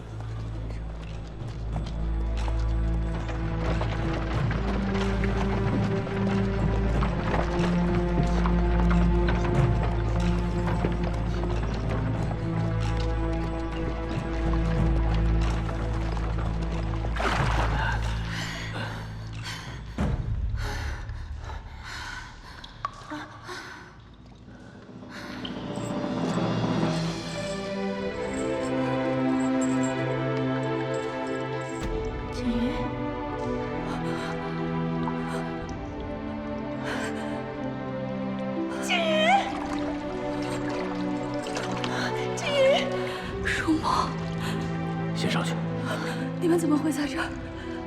是不是又是冯烟的贼人？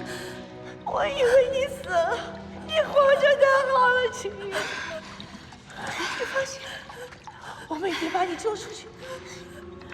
青云，你头很大，是不是有点冷？这冯烟宅子里怎么会有这么大的地牢啊？咱们能出去吗？快想想办法呀！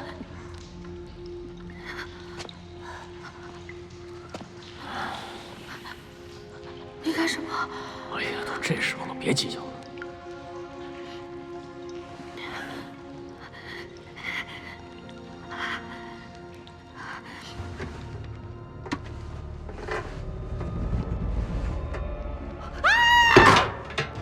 你们混蛋！我再给你们一次机会，告诉我那个东西在哪里，我马上放了他！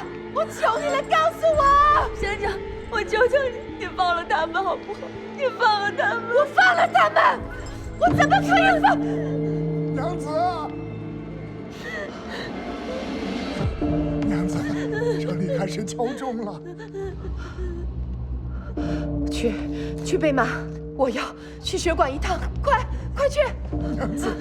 娘子，我知道你心气高主意正，可是老奴不能看着娘子越陷越深呐。你思前求实，控制一己，又让老奴把你掳来凤瑶娘子，这是后东窗事发，这可是死罪呀！小郎君已经死了，你何必再趟浑水？你闭嘴！我弟死了，我还有我的堂兄弟，我们冯家不能败。我答应我爹，我定会让月朗冯氏在庆州站稳脚跟。娘子，你做的已经够多了。你告诉我，冯氏本就乃外乡人，你不仅重置了宅子，还在女婿手握权力担任要职。如此这般富贵，你何必还要冒险去掺和朝廷大事啊？冯叔，你也知道我们冯家的子弟全部都是愚钝平庸，不当官，我肯定我们3代就会败落。不行的，我一定要得到后羿的青眼，我们冯家才可以家运永做，对吧？去备车，快！天无绝人之路，这个礼物后羿一定会很喜欢。起来，快出来！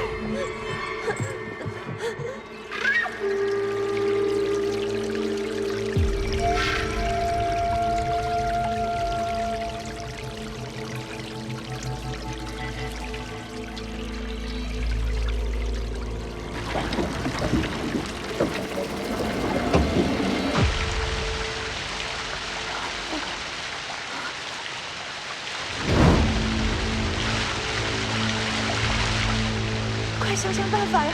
他是想淹死我们吗？那怎么办？你想想办法。能有什么办法呀？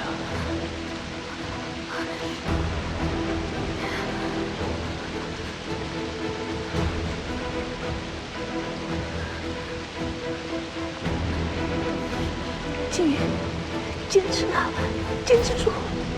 文先生一定可以把我们救出去的。我们在水淹过我们之前，一定要到那里去。怎么上去啊？必须要上去，这要上不去，咱俩就做淹死的鸳鸯吧。拿着。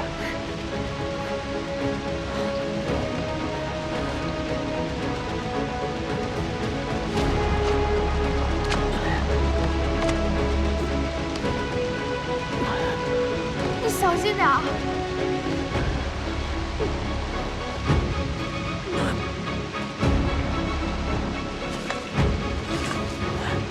小心点儿！这有希望。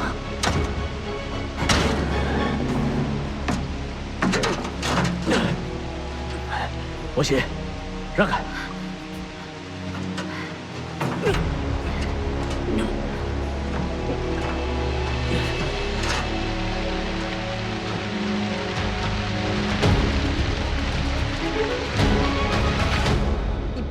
装的这样楚楚可怜。我不是我弟，我不会怜香惜玉。山长，求求你放过他们，他们撑不了多久的。撑不了多久，他们是罪有应得的。我听说你行书很厉害，你能不能模仿这个字体啊？啊！你将莫喜他们放了，不然我死也不会替你做事。你要听话，要不我安堵这个水流，他们死得更快。你简直丧心病狂！我丧心病狂！你看看我弟躺在那里，你们都好好的，再不听话，我让你们陪葬！快！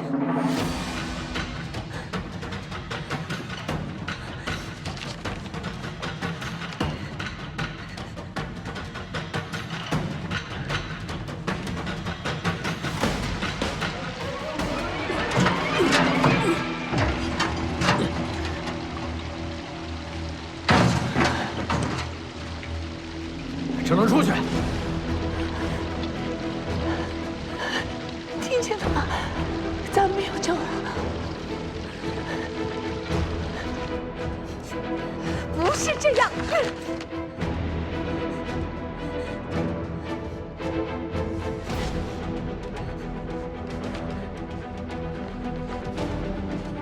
你诓我！你诓我！写。这字体是何人所写？甚难模仿。你别管，李默，快！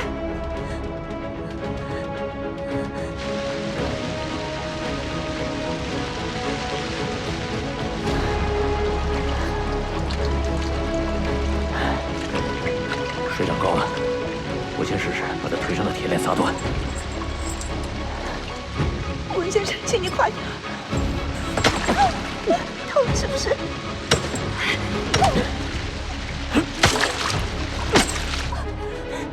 不像，不像！那你先将水流放缓。你凭什么跟我讨价还价？你凭什么？若是按这个水流速度，他们恐怕撑不了多久。而且这个水流声汹涌，乱我些许。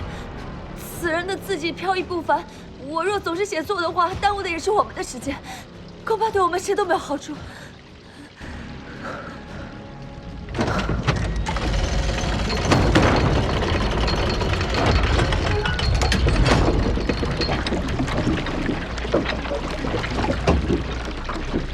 快！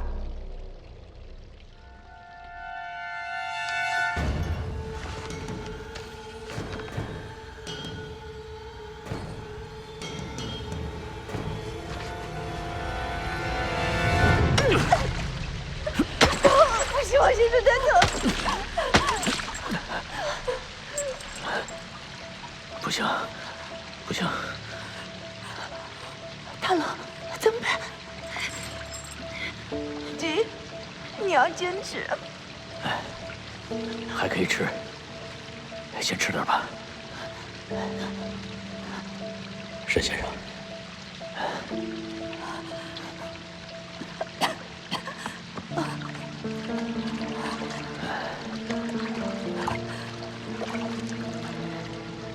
你吃吧。怎么就剩一个了？那你呢？没事，我没你馋。那我分你一半。不用，到了阴曹地府，吃饱了能做饱死鬼。什么时候了，嘴还这么贫？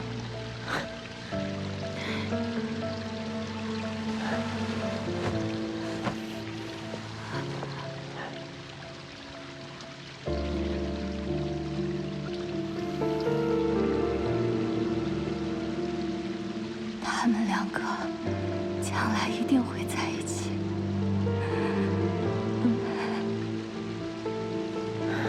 我去水底下试试，看看能不能救他。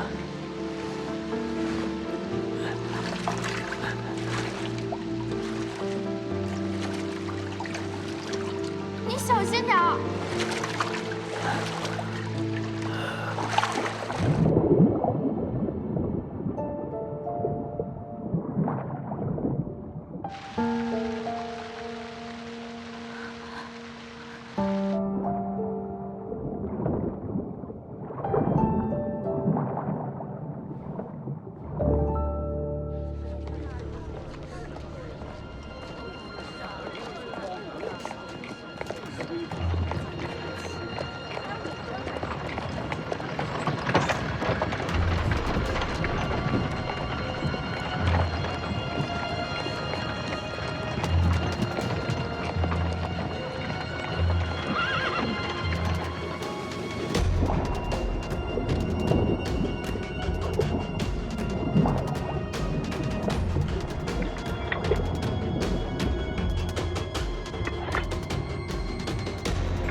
修建庆州女学的后人，赵氏家族的家主。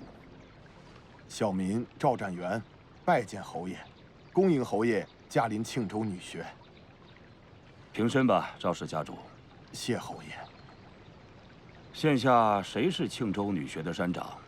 为本侯引荐引荐。禀告侯爷，现下庆州女学的山长是冯氏。早前因其胞弟突然身故，身受刺激，现已回乡休养。那可有暂代其职之人呢？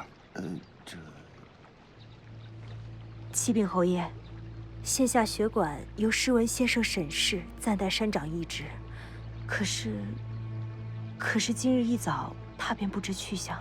你，哎呀，侯爷恕罪，简直是岂有此理！庆州女学乃是赫赫有名的私学典范，100年以来一直都严谨规范。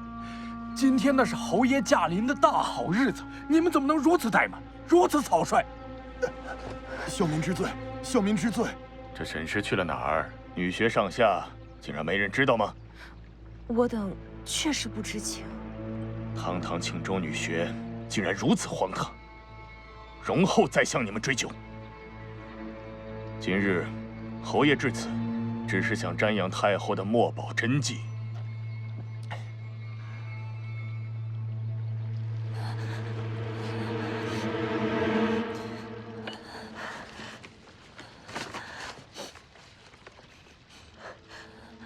真的真假不分啊！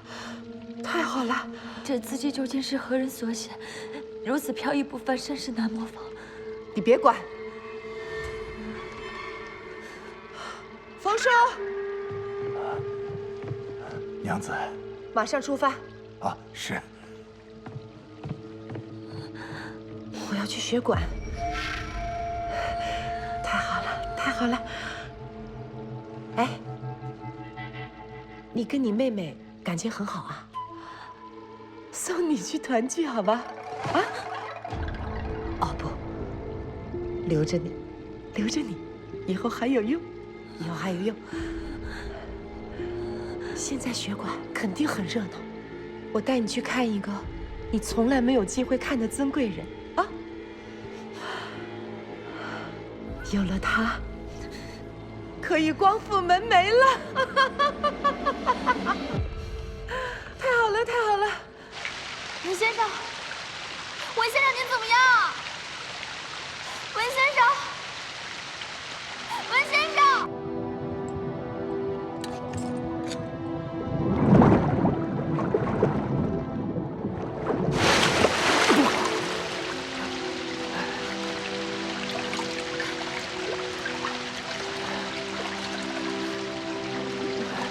慢点，慢点。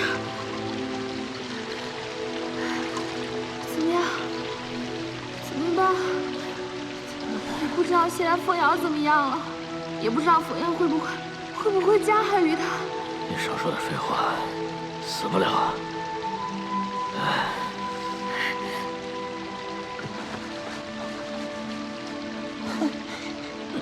我再试试。啊，你小心点儿，小心点儿，你小心点儿。知道关心我了吧？啊？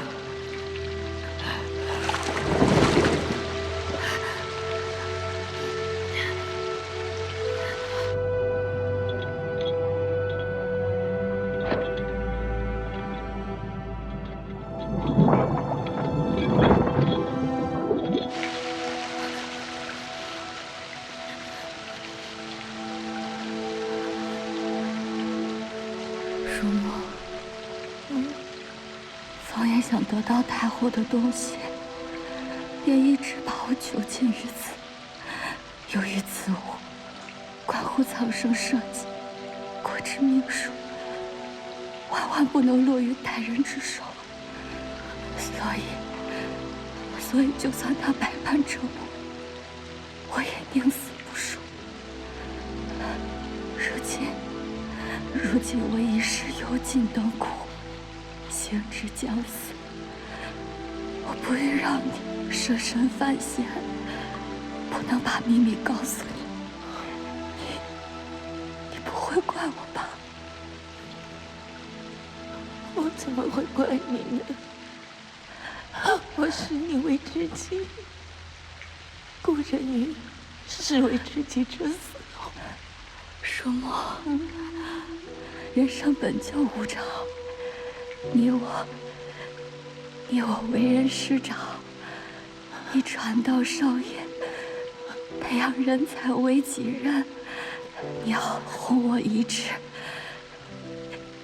继续做一个品格高洁、问心无愧的好先生。他要答应你，别说了，我先生一定可以冲出去的。舒墨，你还记得我曾经吟过的那首知己诗吗？当然记得，我还背给你听了。君如幽兰，香深谷。我似清风伴流云，知己情坚如同斧，烈火犹烹，才见金。真好，选材独特，角度新奇，把朋友之间的情谊说得淋漓尽致。此诗名为知己诗，是为歌颂友谊而作，你可要好好记住啊。小女子记住了，我背给你听啊。君如幽兰香深谷，我似清风伴流云。知己情坚如同斧，烈火犹烹才见金。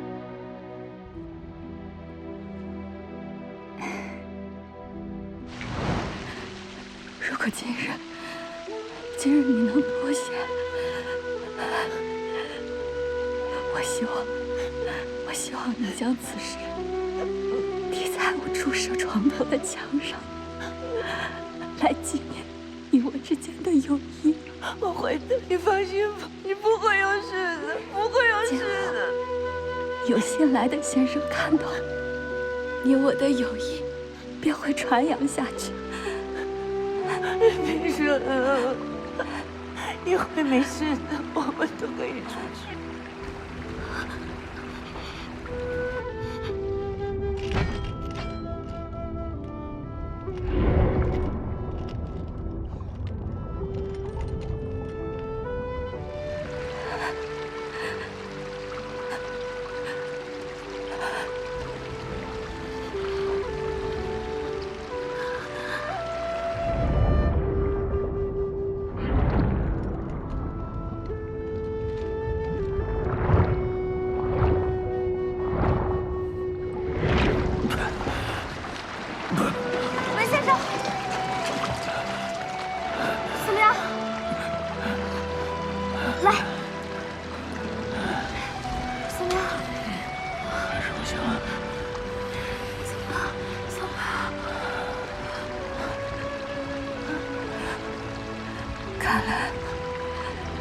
看来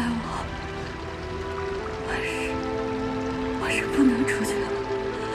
快，你们别再耽误时间了，赶快想法子，赶快想法子出去，快想法子！温先生，你一定要记得那首诗，记得。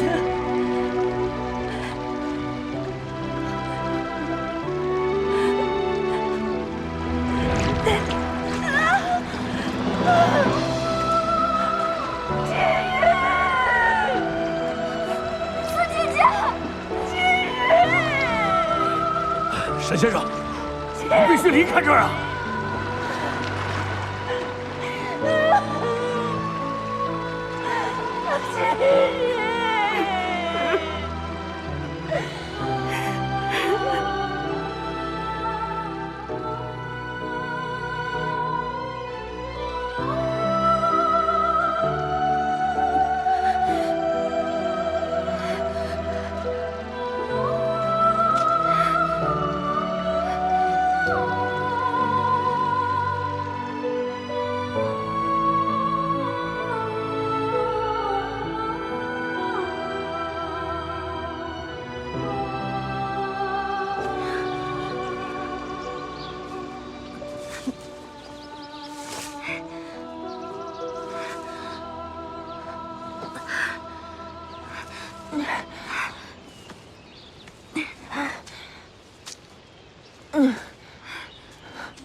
瑶怎么样？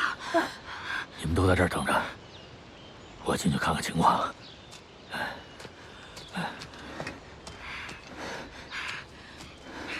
在这儿等我。不行。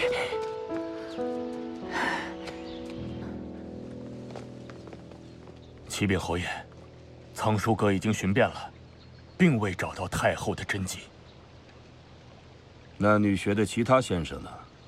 他们可有什么线索呀？启禀侯爷，刚才已经问遍学馆上下，并不曾有人见过太后留下的手迹。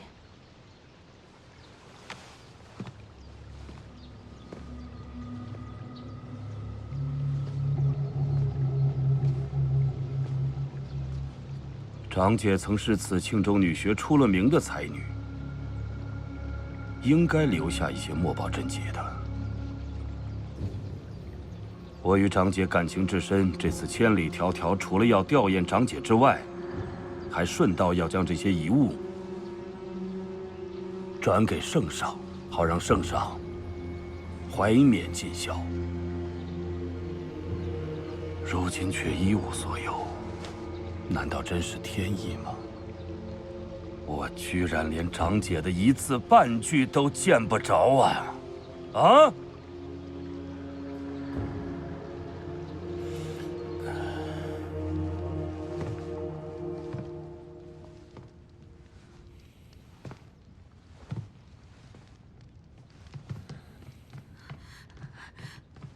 凤瑶。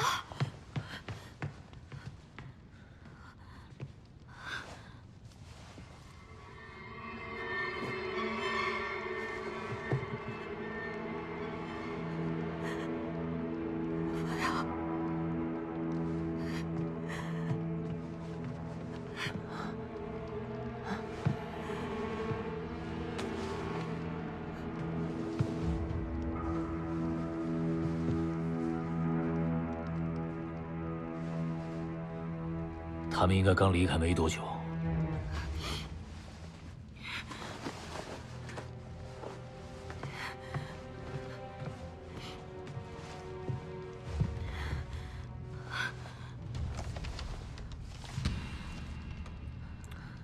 这都是一些学子必读的道德文章。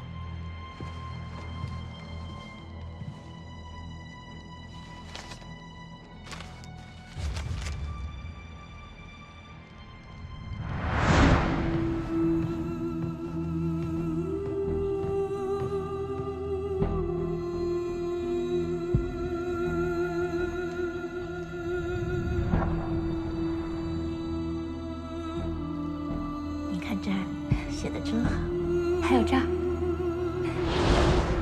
我见过，景云之前临摹过。是景云娘子的字迹吗？不是，但是临摹得很像。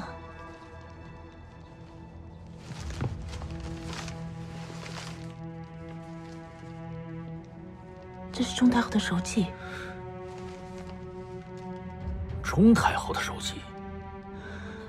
那应该是想献给钟玉琪，带给圣上，缅怀尽孝。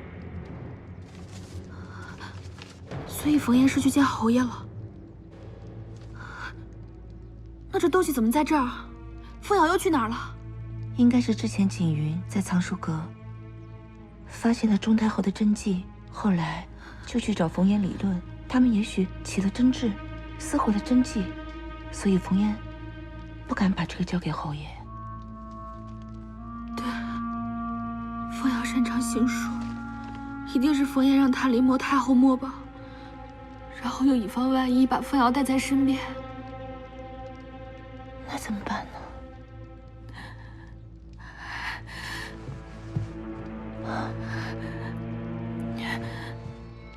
你先前答应了我去救凤瑶的，我们可是有交易在先。我是答应了，但是到现在我还没有见过那个东西。沈先生，孙景云死之前有说过什么吗？景云娘子临终前始终没有把那东西的秘密告诉莫姐姐，就说明她不想给莫姐姐招来杀身之祸，她是要把那秘密带到黄泉去了。唯一知情人都已经死了，这线索算是彻底的断了。反正不管怎么样，我现在要去救凤瑶。别那么慌，你和白凤瑶也算不上亲生姐妹，那别人是白家的掌上明珠，而你呢，从来没有被承认过。但她是我姐姐，永远都是。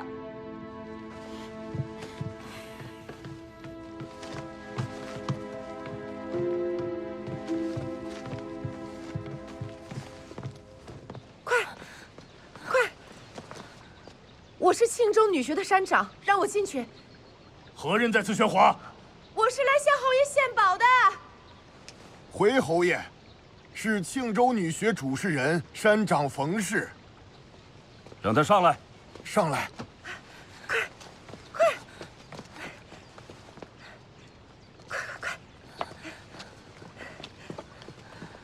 民妇拜见侯爷。罢了，起来说吧。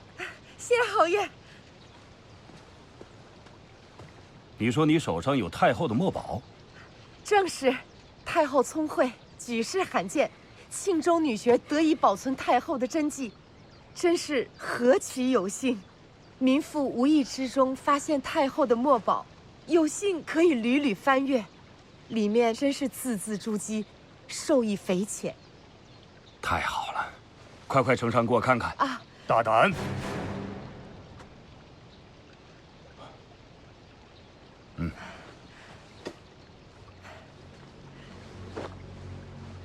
侯爷容禀。侯爷，民妇父母已经身亡，世上唯一的弟弟也不在了。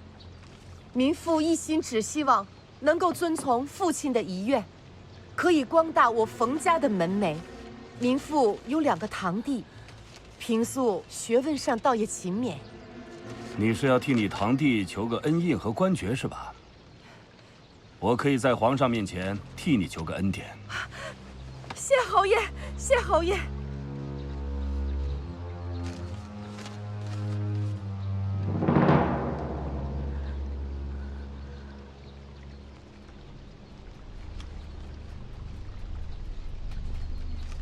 这便是你收藏的太后的手迹？是。本侯平生最恨的就是欺世盗名、弄虚作假之人。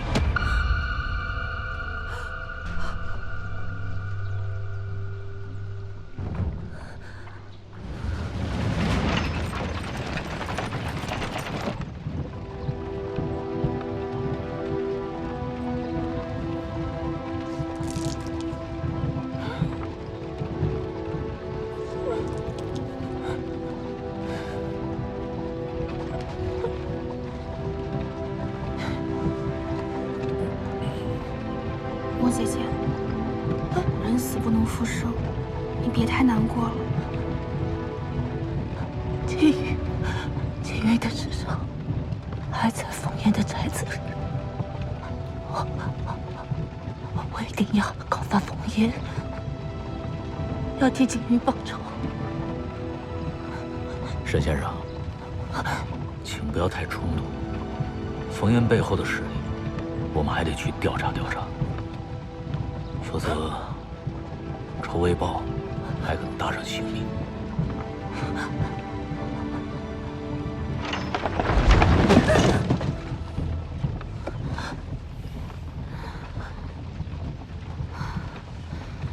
也不知道凤瑶现在怎么样，会不会有危险？我喜，你先别难过。白凤瑶对冯岩来说还很重要，不至于现在就痛下杀手。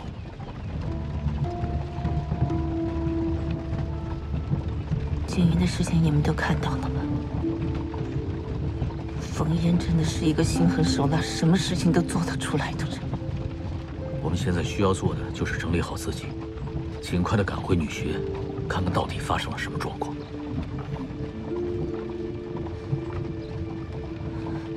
我觉得快一点。我来。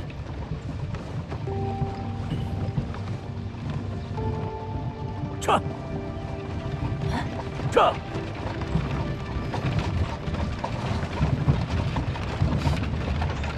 听我说，这个男人值得信赖。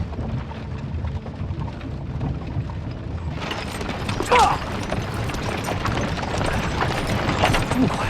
你好大的胆子呀！你敢欺骗于我？侯爷，明府没欺骗你啊！这是我以前在藏书阁中无意间发现太后的手机，一直小心翼翼保存到现在。你还敢骗我？没有。长姐的手机，我日日研读字体，风骨已印入脑海，岂是尔等之人能模仿得了的？我受圣上重托而来，你这范妇却伪造手机，意图欺骗圣上，按律当斩来呀！将此范妇拖下去待斩。我没有欺骗侯爷，造假的，另有其人。你说的作伪之人便是他？是。他又是什么人？他是刚来我们女学的白先生，书卷是他给我的，是他迷惑我来献宝的。胡说！你简直是颠倒黑白！侯爷，是冯爷胁迫我做的。不是，我没有。我没有。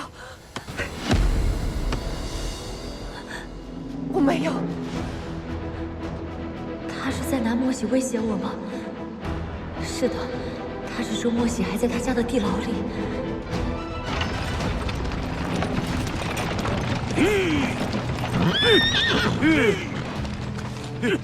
侯爷在此，闲杂人等一律避让。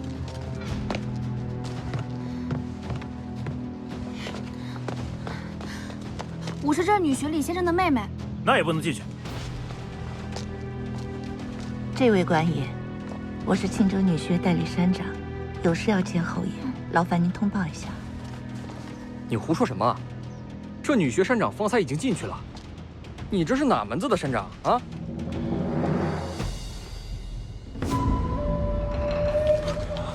原来是龙香君的大人，失敬失敬。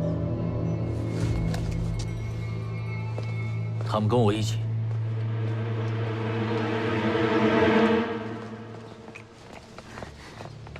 你怎么会有龙香君的令牌？老打交道，免不得你中有我，我中有你。我和龙香君皆是如此。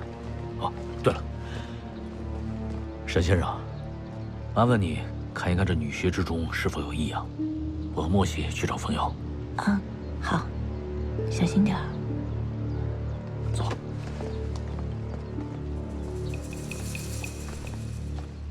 那作伪到底是何人所为啊？他。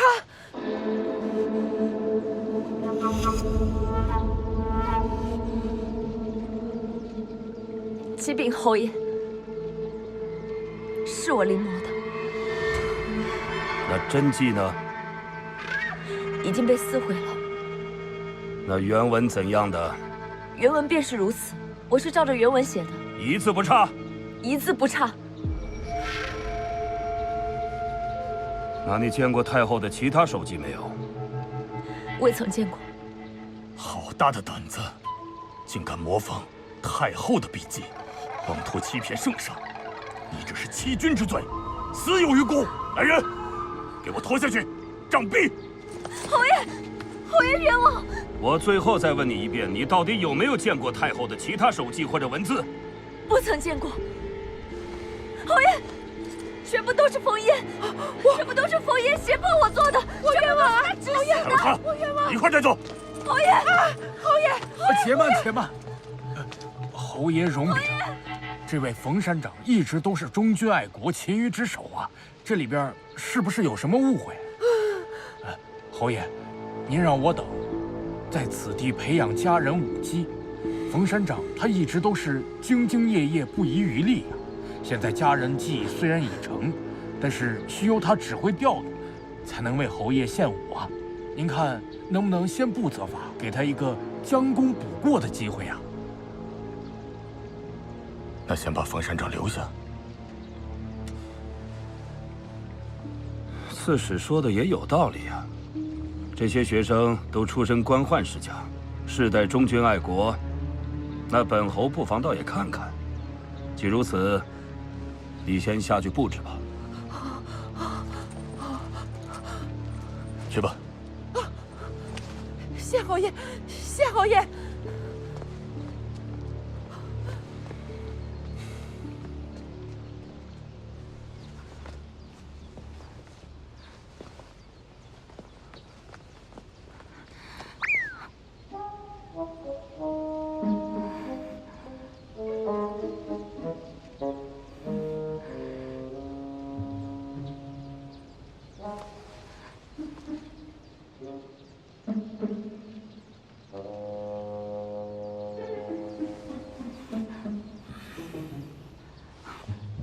你知道侯爷兴师动众来庆州女学是为什么吗？你跟枫叶先前不是说过吗？圣上思念母亲，所以派侯爷来寻找太后旧日墨宝添个念想。你只知其一，不知其二。难道还有什么隐情吗？圣上思母之心不假，但侯爷是不是圣上派来的，无人知晓。我始终觉得侯爷这次来庆州女学的目的绝不单纯。那到底是为了什么？哎，把话说清楚。为了铁矿。铁矿。崇太后当年不仅对诗书颇有研究，而且她擅长研究山川地理。她的手记当中就写过，庆州的地下有巨大铁矿，但具体的位置只有她手绘的地图中有标明。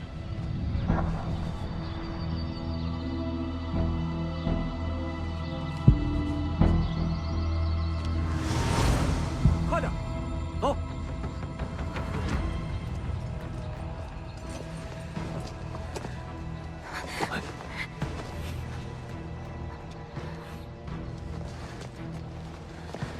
这不是白先生吗？发生什么事了？怎么回事？先生带走。这是发生什么事了？这怎么办啊？这侯爷莅临本来是件好事，怎么突然就要打要杀了？这白先生平日里斯文良善，是哪里惹来这种祸事啊？白先生犯的是欺君罔上的罪名，这与你们无关。散吧。是。薛家儿，回去山长，召集你们丁医院所有的人，准备献舞。山长，是不是侯爷？你知道就好，这是千载难逢的机会。我和刺史还有几个官员把你栽培那么久，就等今天，好好把握机会。是。那白先生，说他干嘛？现在天大的富贵放在你眼前，好好琢磨，去吧。我知道了。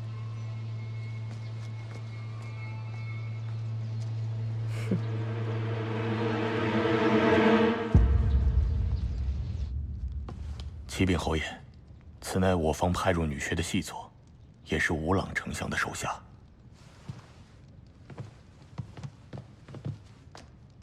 卑职无银，叩见侯爷。你潜伏庆州女学已久，居然未曾找到太后的墨宝真迹，让本侯失望至极呀！侯爷恕罪，卑职已查有线索，请多容片刻，定不会再让侯爷失望。卑职尚有一事不明，还望侯爷解惑。说。卑职早前夜探女学藏书阁，发现形迹可疑的神秘人。此人武功高强，还将卑职打伤。加之女学近来怪事频生，种种迹象表明，定是为了太后真迹而来。侯爷亲自前来，那太后真迹固然重要，但也不至于有多方势力你争我夺，想必其中还含有重大玄机。不错不错，想不到吴相身边竟然有你，如此人才啊！侯爷谬赞。说给你听倒也无妨。本侯长姐钟太后乃我朝难得才女，她4岁能识文断字，6岁能通诵古籍。她青年游学至此，最爱踏青登山，以文寄情。只可惜这样才貌双全的美人，从未受先皇待见，更在燕云之乱逃难时失了踪。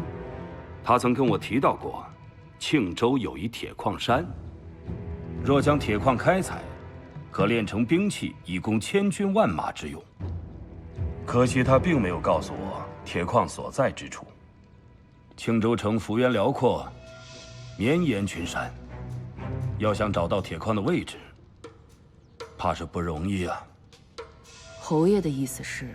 不错，本侯此次就是为了铁矿地图而来。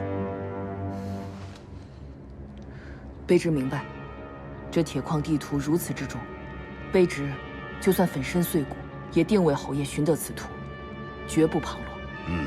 事成之后，本侯定重重有赏。许是这个神秘人应该还在女学之内，定会有所行动。吴音啊，你要暗中继续侦查。是。下去吧。我倒要看看，谁胆敢跟我争夺铁矿地图。侯爷，女学的学生们已经准备妥当了，翘首以待，为侯爷献艺呢。您看，张氏说了，狠狠的打，别留手。莫西，我救不了你了。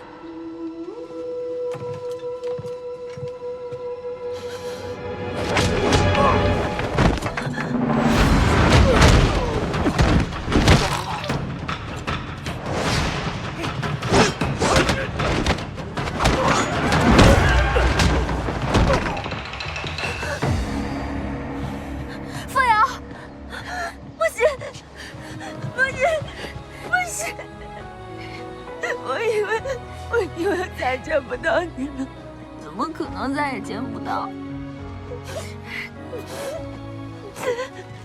莫西，你没受伤吧？你没受伤吗？没有。是不是受苦了？没事就好。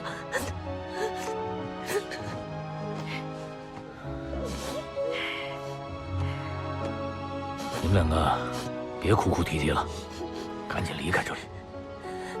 你要去哪儿？我自然有我的事要办。你是要去找那张铁矿图吗？铁器乃百兵之祖，我不能让奸贼钟玉琪拿到那份地图。所以侯爷一开始的目的就是那张铁矿图，寻找太后的墨宝笔记不过就是幌子而已。怪不得侯爷对我临摹的那个笔记毫无兴趣。傅瑶，你见过被撕碎的太后文章，里面有没有提到过这个？没有。哎，我可不想欠你人情。你接下来要干嘛？用不用我帮忙？倒是有件事情需要办。什么？我来庆州，一是为了拿到铁矿图，二是为了刺杀侯爷。你真的要是……你们两个，赶紧离开女学。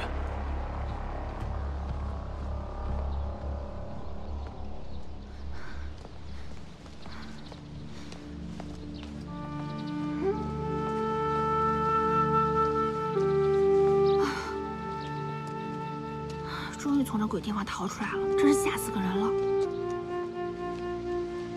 你这是怎么了？是不是被吓坏了？我早就说吧，要逃出来，你偏不听。你看看这次，差点被活活打死。我们就这么匆忙的逃出来，连件像样的东西也没拿，就剩这么一口锅。锅啊锅，你说你又黑又脏的，我把你背在身上，我也惹得一身黑。这庆州女学原本风气清正，都是因为冯嫣利欲熏心，与权势勾结，才闹得今日之乱。你可拉倒吧，这破事里就没几个好人。怎么了？又叹什么气啊？我叹着乱世纷纷，人如草芥，朝生暮死，宛如秋虫。我更叹我们姐妹俩，在这世间孤苦无依，风雨漂泊，也不知何时才能找到一隅屋檐为我们遮风挡雨，更不知何时才能脱离虎口纷争，安享岁月平淡。一定会好起来的。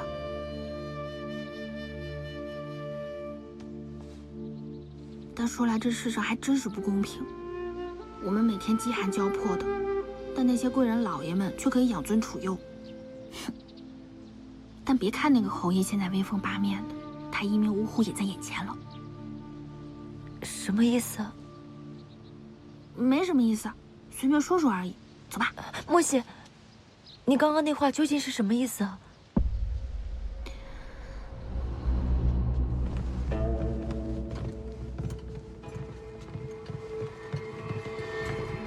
侯爷，这边请。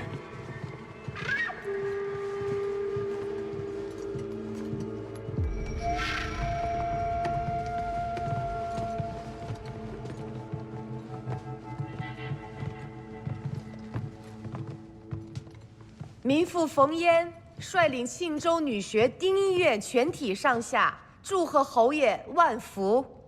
罢了，这些繁文缛节可别弄污了这么漂亮的舞衣。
拽着我回来干什么？侯爷的死活跟我没有什么关系，你拉着我回来送死也没有用啊！你小声些，你是不是疯了？这文先生要刺杀侯爷那是他的事儿，侯爷刚才还想把你杖毙呢，你别给我拿耗子吓唬闲事儿好不好？侯爷是圣上派来的，侯爷的生死关系黎民社稷，他若是被处死，天下恐怕要动荡不安。天下什么时候太平过？你清醒一点好吗？皇帝还走马灯一样的换呢。 死一个侯爷也没什么。你上哪儿学的这么大逆不道的话？大道理暂且不论，但你可曾想过，若是侯爷在血管里被刺死，那血管里这100多条性命都要被连坐。你难道忍心看到平时跟我们朝夕相处的先生和学生被处以极刑吗？这我倒真没想过。还有，文先生到底是什么人？你跟他又是什么关系？你们是不是之前便认识？ 你又想编什么谎话？连我也要骗了是吗？你什么都不知道，干什么质问我？你走吧。你又扯什么脾气啊？我要去找侯爷，让他避开此事。凤瑶，这是我作为一个龙香君的遗孀应该做的事情。龙香君遗孀，你是真把自己当成万家柜的未亡人？因为他是龙香君。 所以你也要冒死尽忠了，是吗？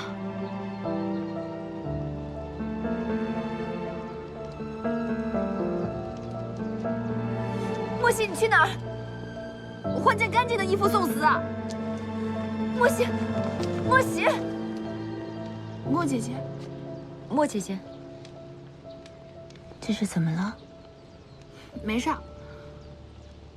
你俩没事儿，便是最好。 莫姐姐，这是要去哪儿？我也准备请辞了。你也要走？方才询问其他先生才知道，此次侯爷莅临，整个庆州女学也成了是非之地。原来吴相府的人也派人前来寻找太后留下来的东西，他们把所有的先生绑架威胁之后，又给金定。这倒也就罢了，最不能让我接受的是。 冯嫣罪行累累，居然凭借推荐武姬而得到赦免。这个庆州女学已经是一片乌烟瘴气，我不耻与他们为伍。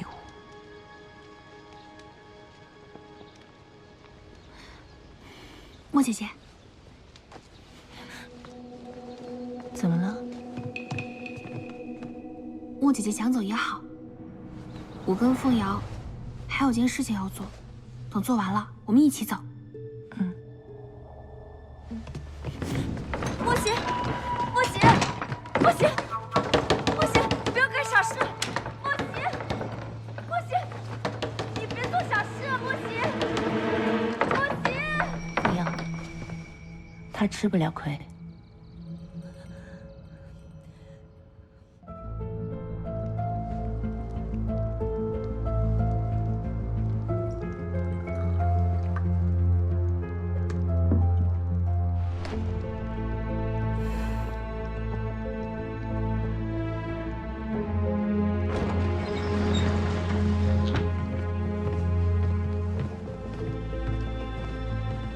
臣女湘南见过侯爷。你是何人？意欲何为啊？侯爷万福，臣女张湘南。听说您来考察技艺，却只看了丁医院，心里不服，因此来与他们比试一二。不知侯爷是否允许？允许。启禀侯爷，臣女第一个想挑战的就是丁医院才艺第一的薛家儿。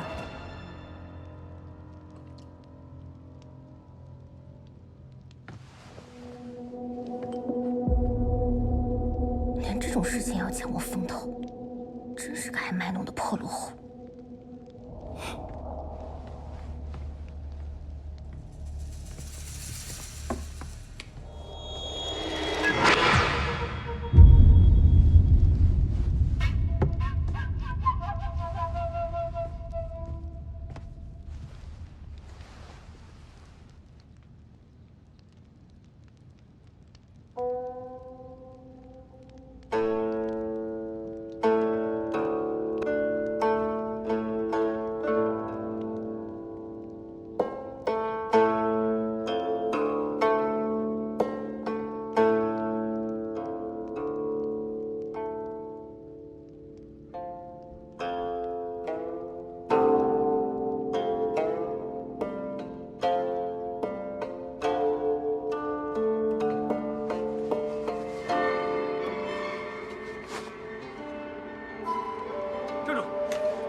献舞的人刚刚都已经进去了呀，你不能进了。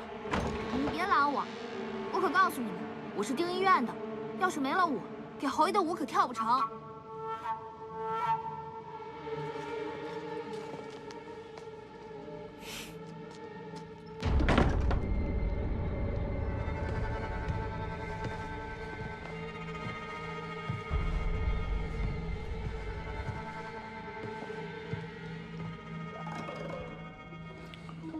高山流水，知音难觅啊。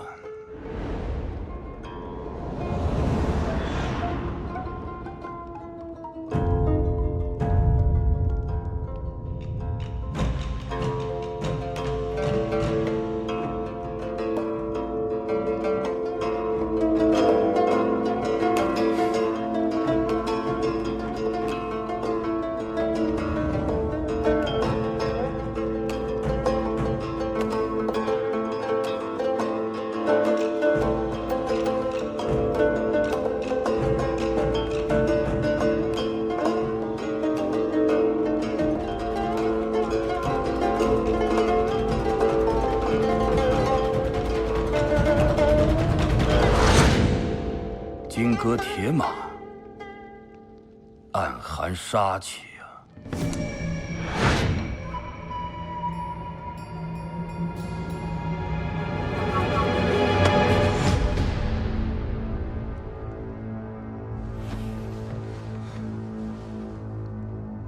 怎么又是你？这句话应该我来问你才对吧？你知道我要做什么？你去而复返，是想来捣乱吗？凤瑶怕连累女婿，不想让你刺杀侯爷。成大事者不拘小节，我今天一定要做这个恶人。女学上下100余条性命，那都是蝼蚁吗？只要我现在喊出声，他们马上就会察觉。喊呢？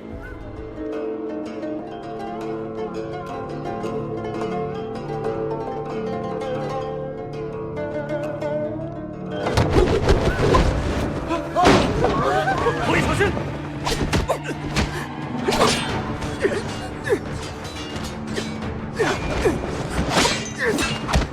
保护侯爷！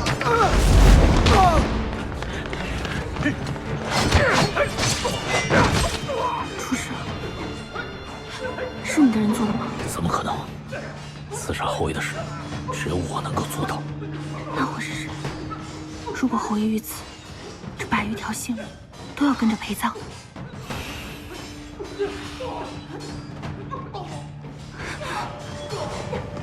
你要干什么？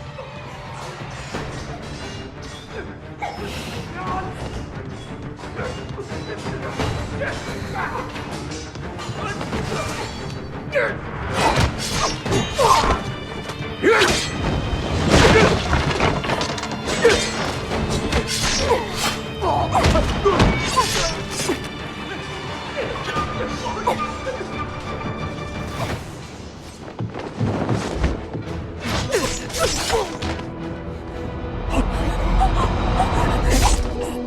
爷，快走！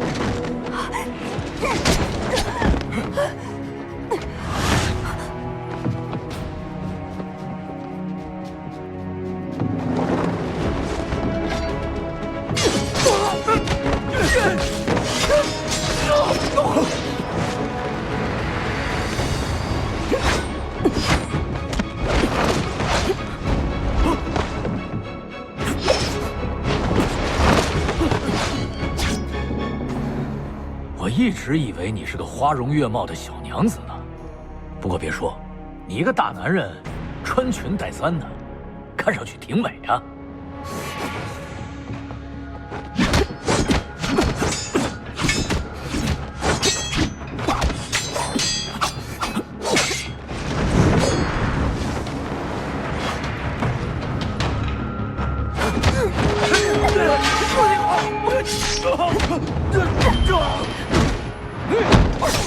侯爷，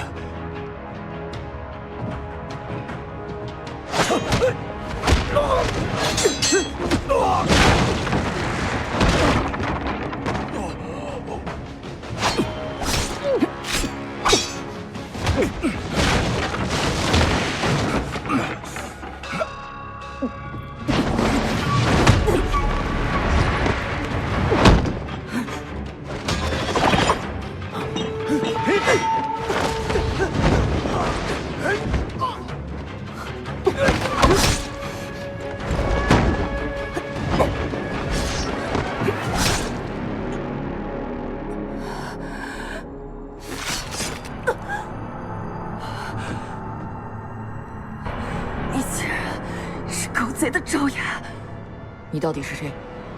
死湘南！住手！都给我住手！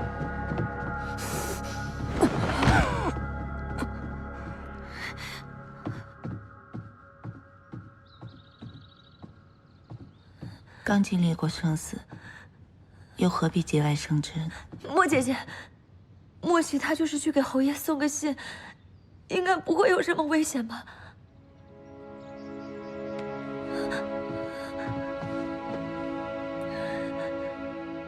以莫喜的能耐，方能混到侯爷近前。单凭咱们这些女书生，你又是逃犯身份，怕是一出门就会被拿下。他只是去送个信，应该不会有太大问题的。他一定是觉得我体质柔弱，于是也不顶用，去了只会给他添麻烦。但是他要是有什么三长两短，一定能够平安回来。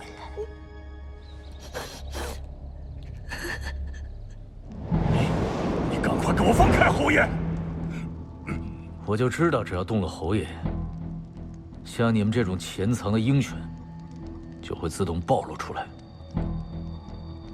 做个交易吧，我呢，放了你们侯爷，把太后绘制的铁矿图给我交出来。我们若是知道，还会在这女学耽搁吗？等一下，你先放开侯爷，一切好商量。这里值得觊觎的只有2件事情：侯爷的命，还有铁矿图。你们想要哪个？这样，你先放开侯爷，我可以告诉你铁矿图的下落。你刚刚不是说你不知道铁矿图吗？但我是唯一知道线索之人。那既然是做交易，先给个定金吧。定金？怎么知道此事的？说。前些日子，女学发生一桩案件，山长冯烟的胞弟死了。此人的死和铁矿图有关？正是。既然有关，为何你们还是没有发现铁矿图？哎，这定金看来是给我画饼啊！与其看着锅里的，不如把这碗里的给吃了吧。你敢？我有何不敢？圣上刚刚收复了荆州，你为了巩固势力，与吴朗狼狈为奸，陷害忠良，逼得圣上不得不离京。如今又盯着铁矿图，狼子野心，不言自明。今日，我就要为国除奸。不要！你就是杀了他，女婿会受牵连的。侯爷，该死的鹰犬坏我好事。我不是什么鹰犬，我是吴相。吴相的族侄。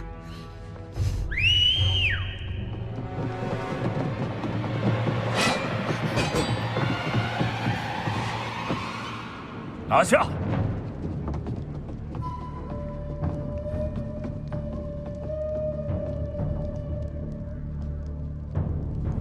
这可怎么办啊？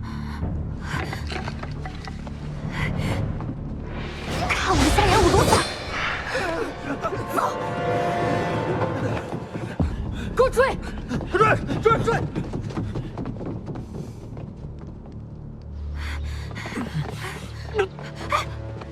你没事吧？这边。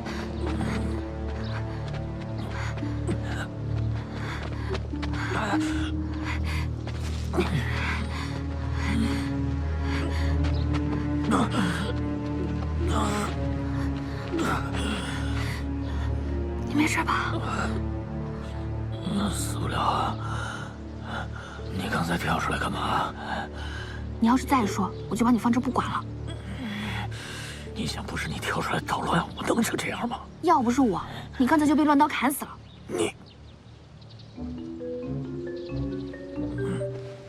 哎，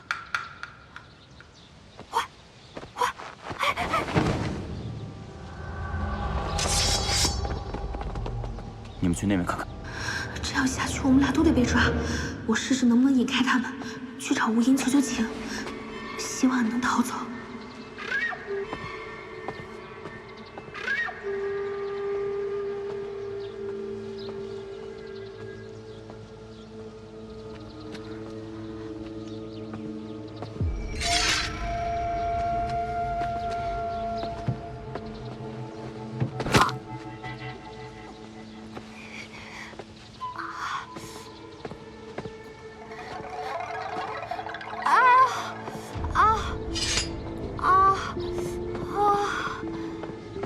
这位娘子，你怎么了？我脚崴了，你能扶我一下吗？你快扶我去见吴银那家伙，我可知道刺客在哪儿。哎呦，哎，慢点啊！父亲派我来寻找宝物，却又不告诉我真相，难道还是因为我是婢女所生？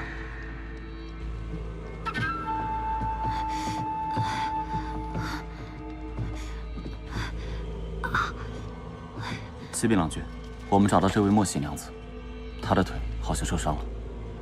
哦，她去哪儿了？我不知道。说。我真不知。他把我带走之后，就又逼问了我一遍那个铁矿图在哪儿。我跟他说了800遍我不知，然后他就很失望的走了。哦，对了，他身上有伤的，包扎后才走的。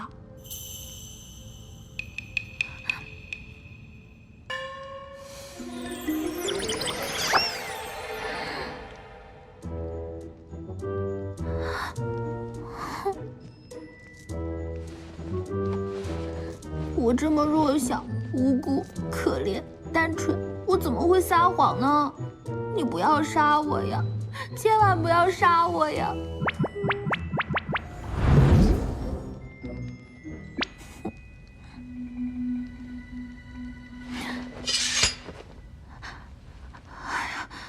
你送他出去，看押起来，不要出书院，有事再找你算账。是。请吧，莫喜娘子。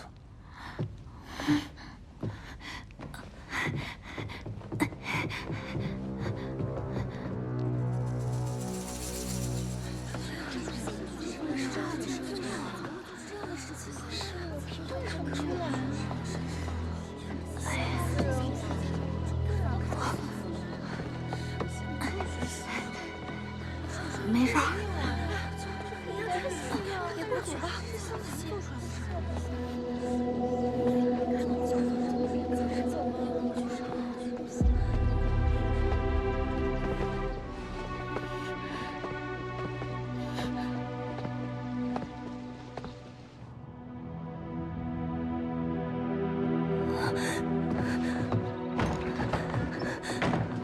莫喜，莫喜，你这是怎么了？啊，没事，是不是伤着了？快坐，我看看，我看看。啊，轻点，轻点，伤哪儿了？啊，没事，就是扭了一下脚。哎呀，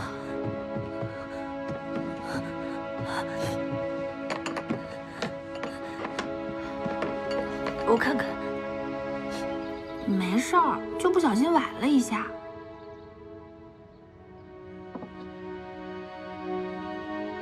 啊，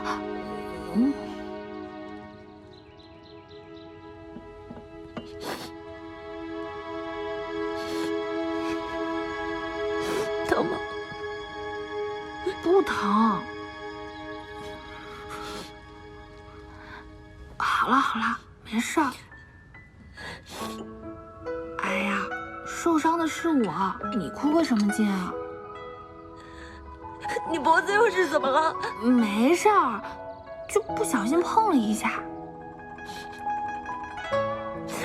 明明是我非要去给侯爷送信，最后去的却是你，还害你受了这么多伤。好啦好啦，事情都过去了，大难不死必有后福嘛。你还后福？现在想想，全部都是后怕。哎，那个侯爷没找你后账吧？多亏了莫姐姐去找侯爷禀报，陈明了我冒死回来送信的事儿。侯爷念在我一片忠心，我又是龙象郡遗孀，便没有再追究。那就好，事情都解决了，我们也不用替人受过了。哎，对了，我那个锅呢？那。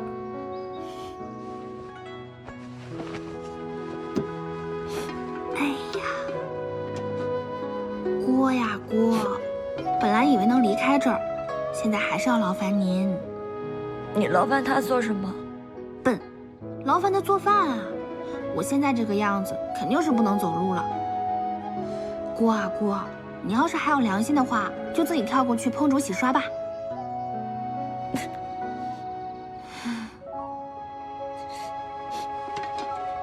是啊，锅啊锅，我们真的得做些好吃的，才能慰劳莫喜今天的辛苦。我去给你做好吃的。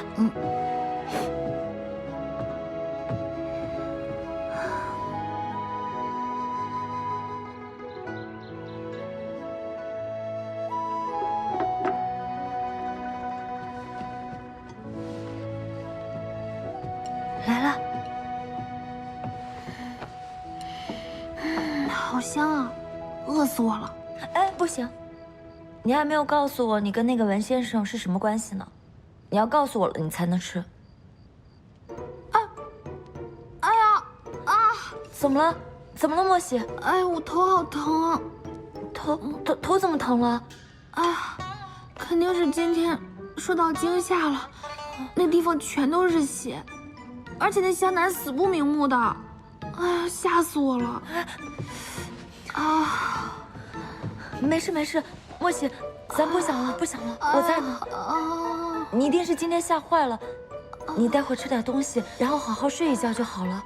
我来帮你捏一捏吧，哪里痛？啊，对，我得好好休息，我一个人静一静就好了。要不你去隔壁陪莫姐姐吧，正好可以安慰安慰她，你陪她聊一聊。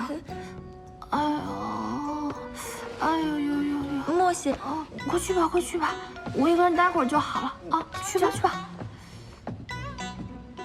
哎呀！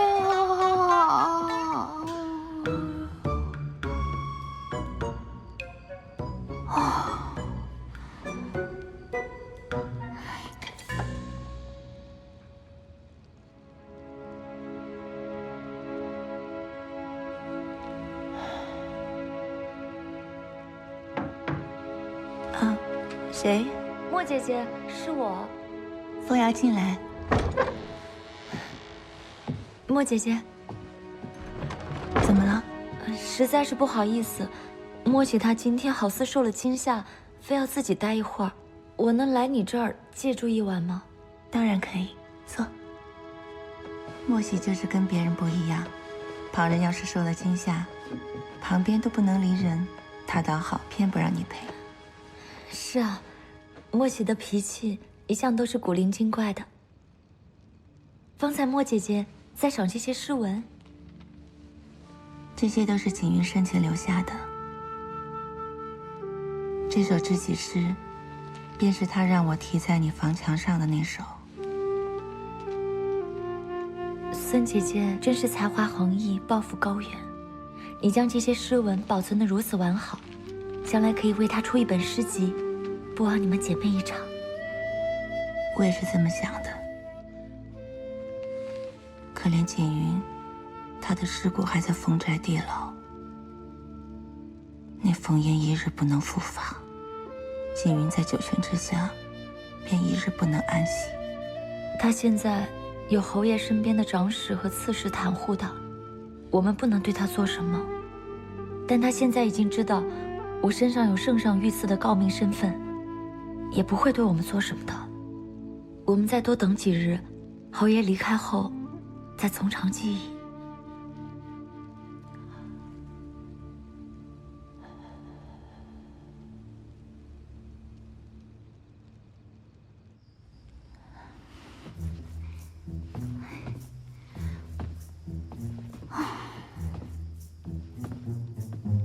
幸好糊弄过去了，要不然还不知道凤瑶要怎么刨根问底呢。也不知道陈文德那家伙怎么样了。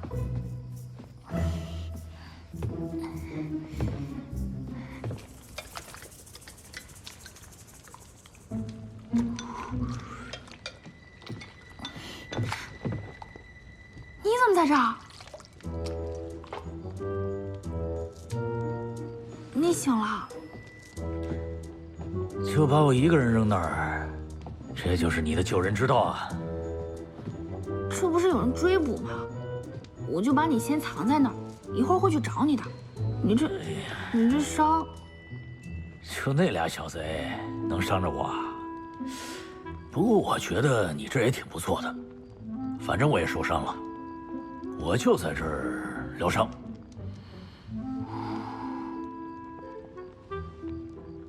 怎么，不欢迎啊？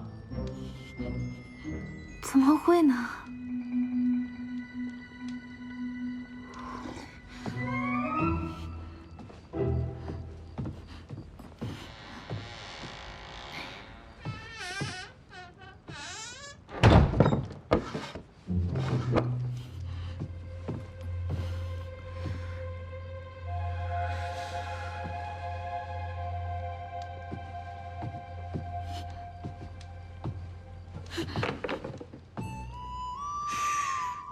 这孤男寡女共处一室，你不害怕我对你做点什么，反倒去关门？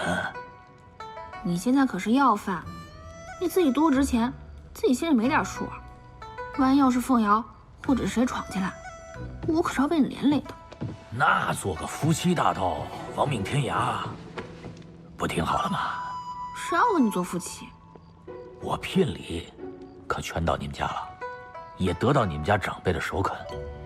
那你不做我的夫人，你想跟谁好啊？你管我想跟谁好，反正肯定不是你这种反贼。反贼？行。哎呀，反正反贼这帽子也甩不掉了，就不甩了。我就大喊一声“反贼在此”，那官兵破门而入，我就告诉他们说，她是我婆娘。你小点声，让你感受一下被追杀的滋味。你敢？有什么不敢的？你小点声。反正都要浪迹天涯了，有个婆娘在身边，多好啊！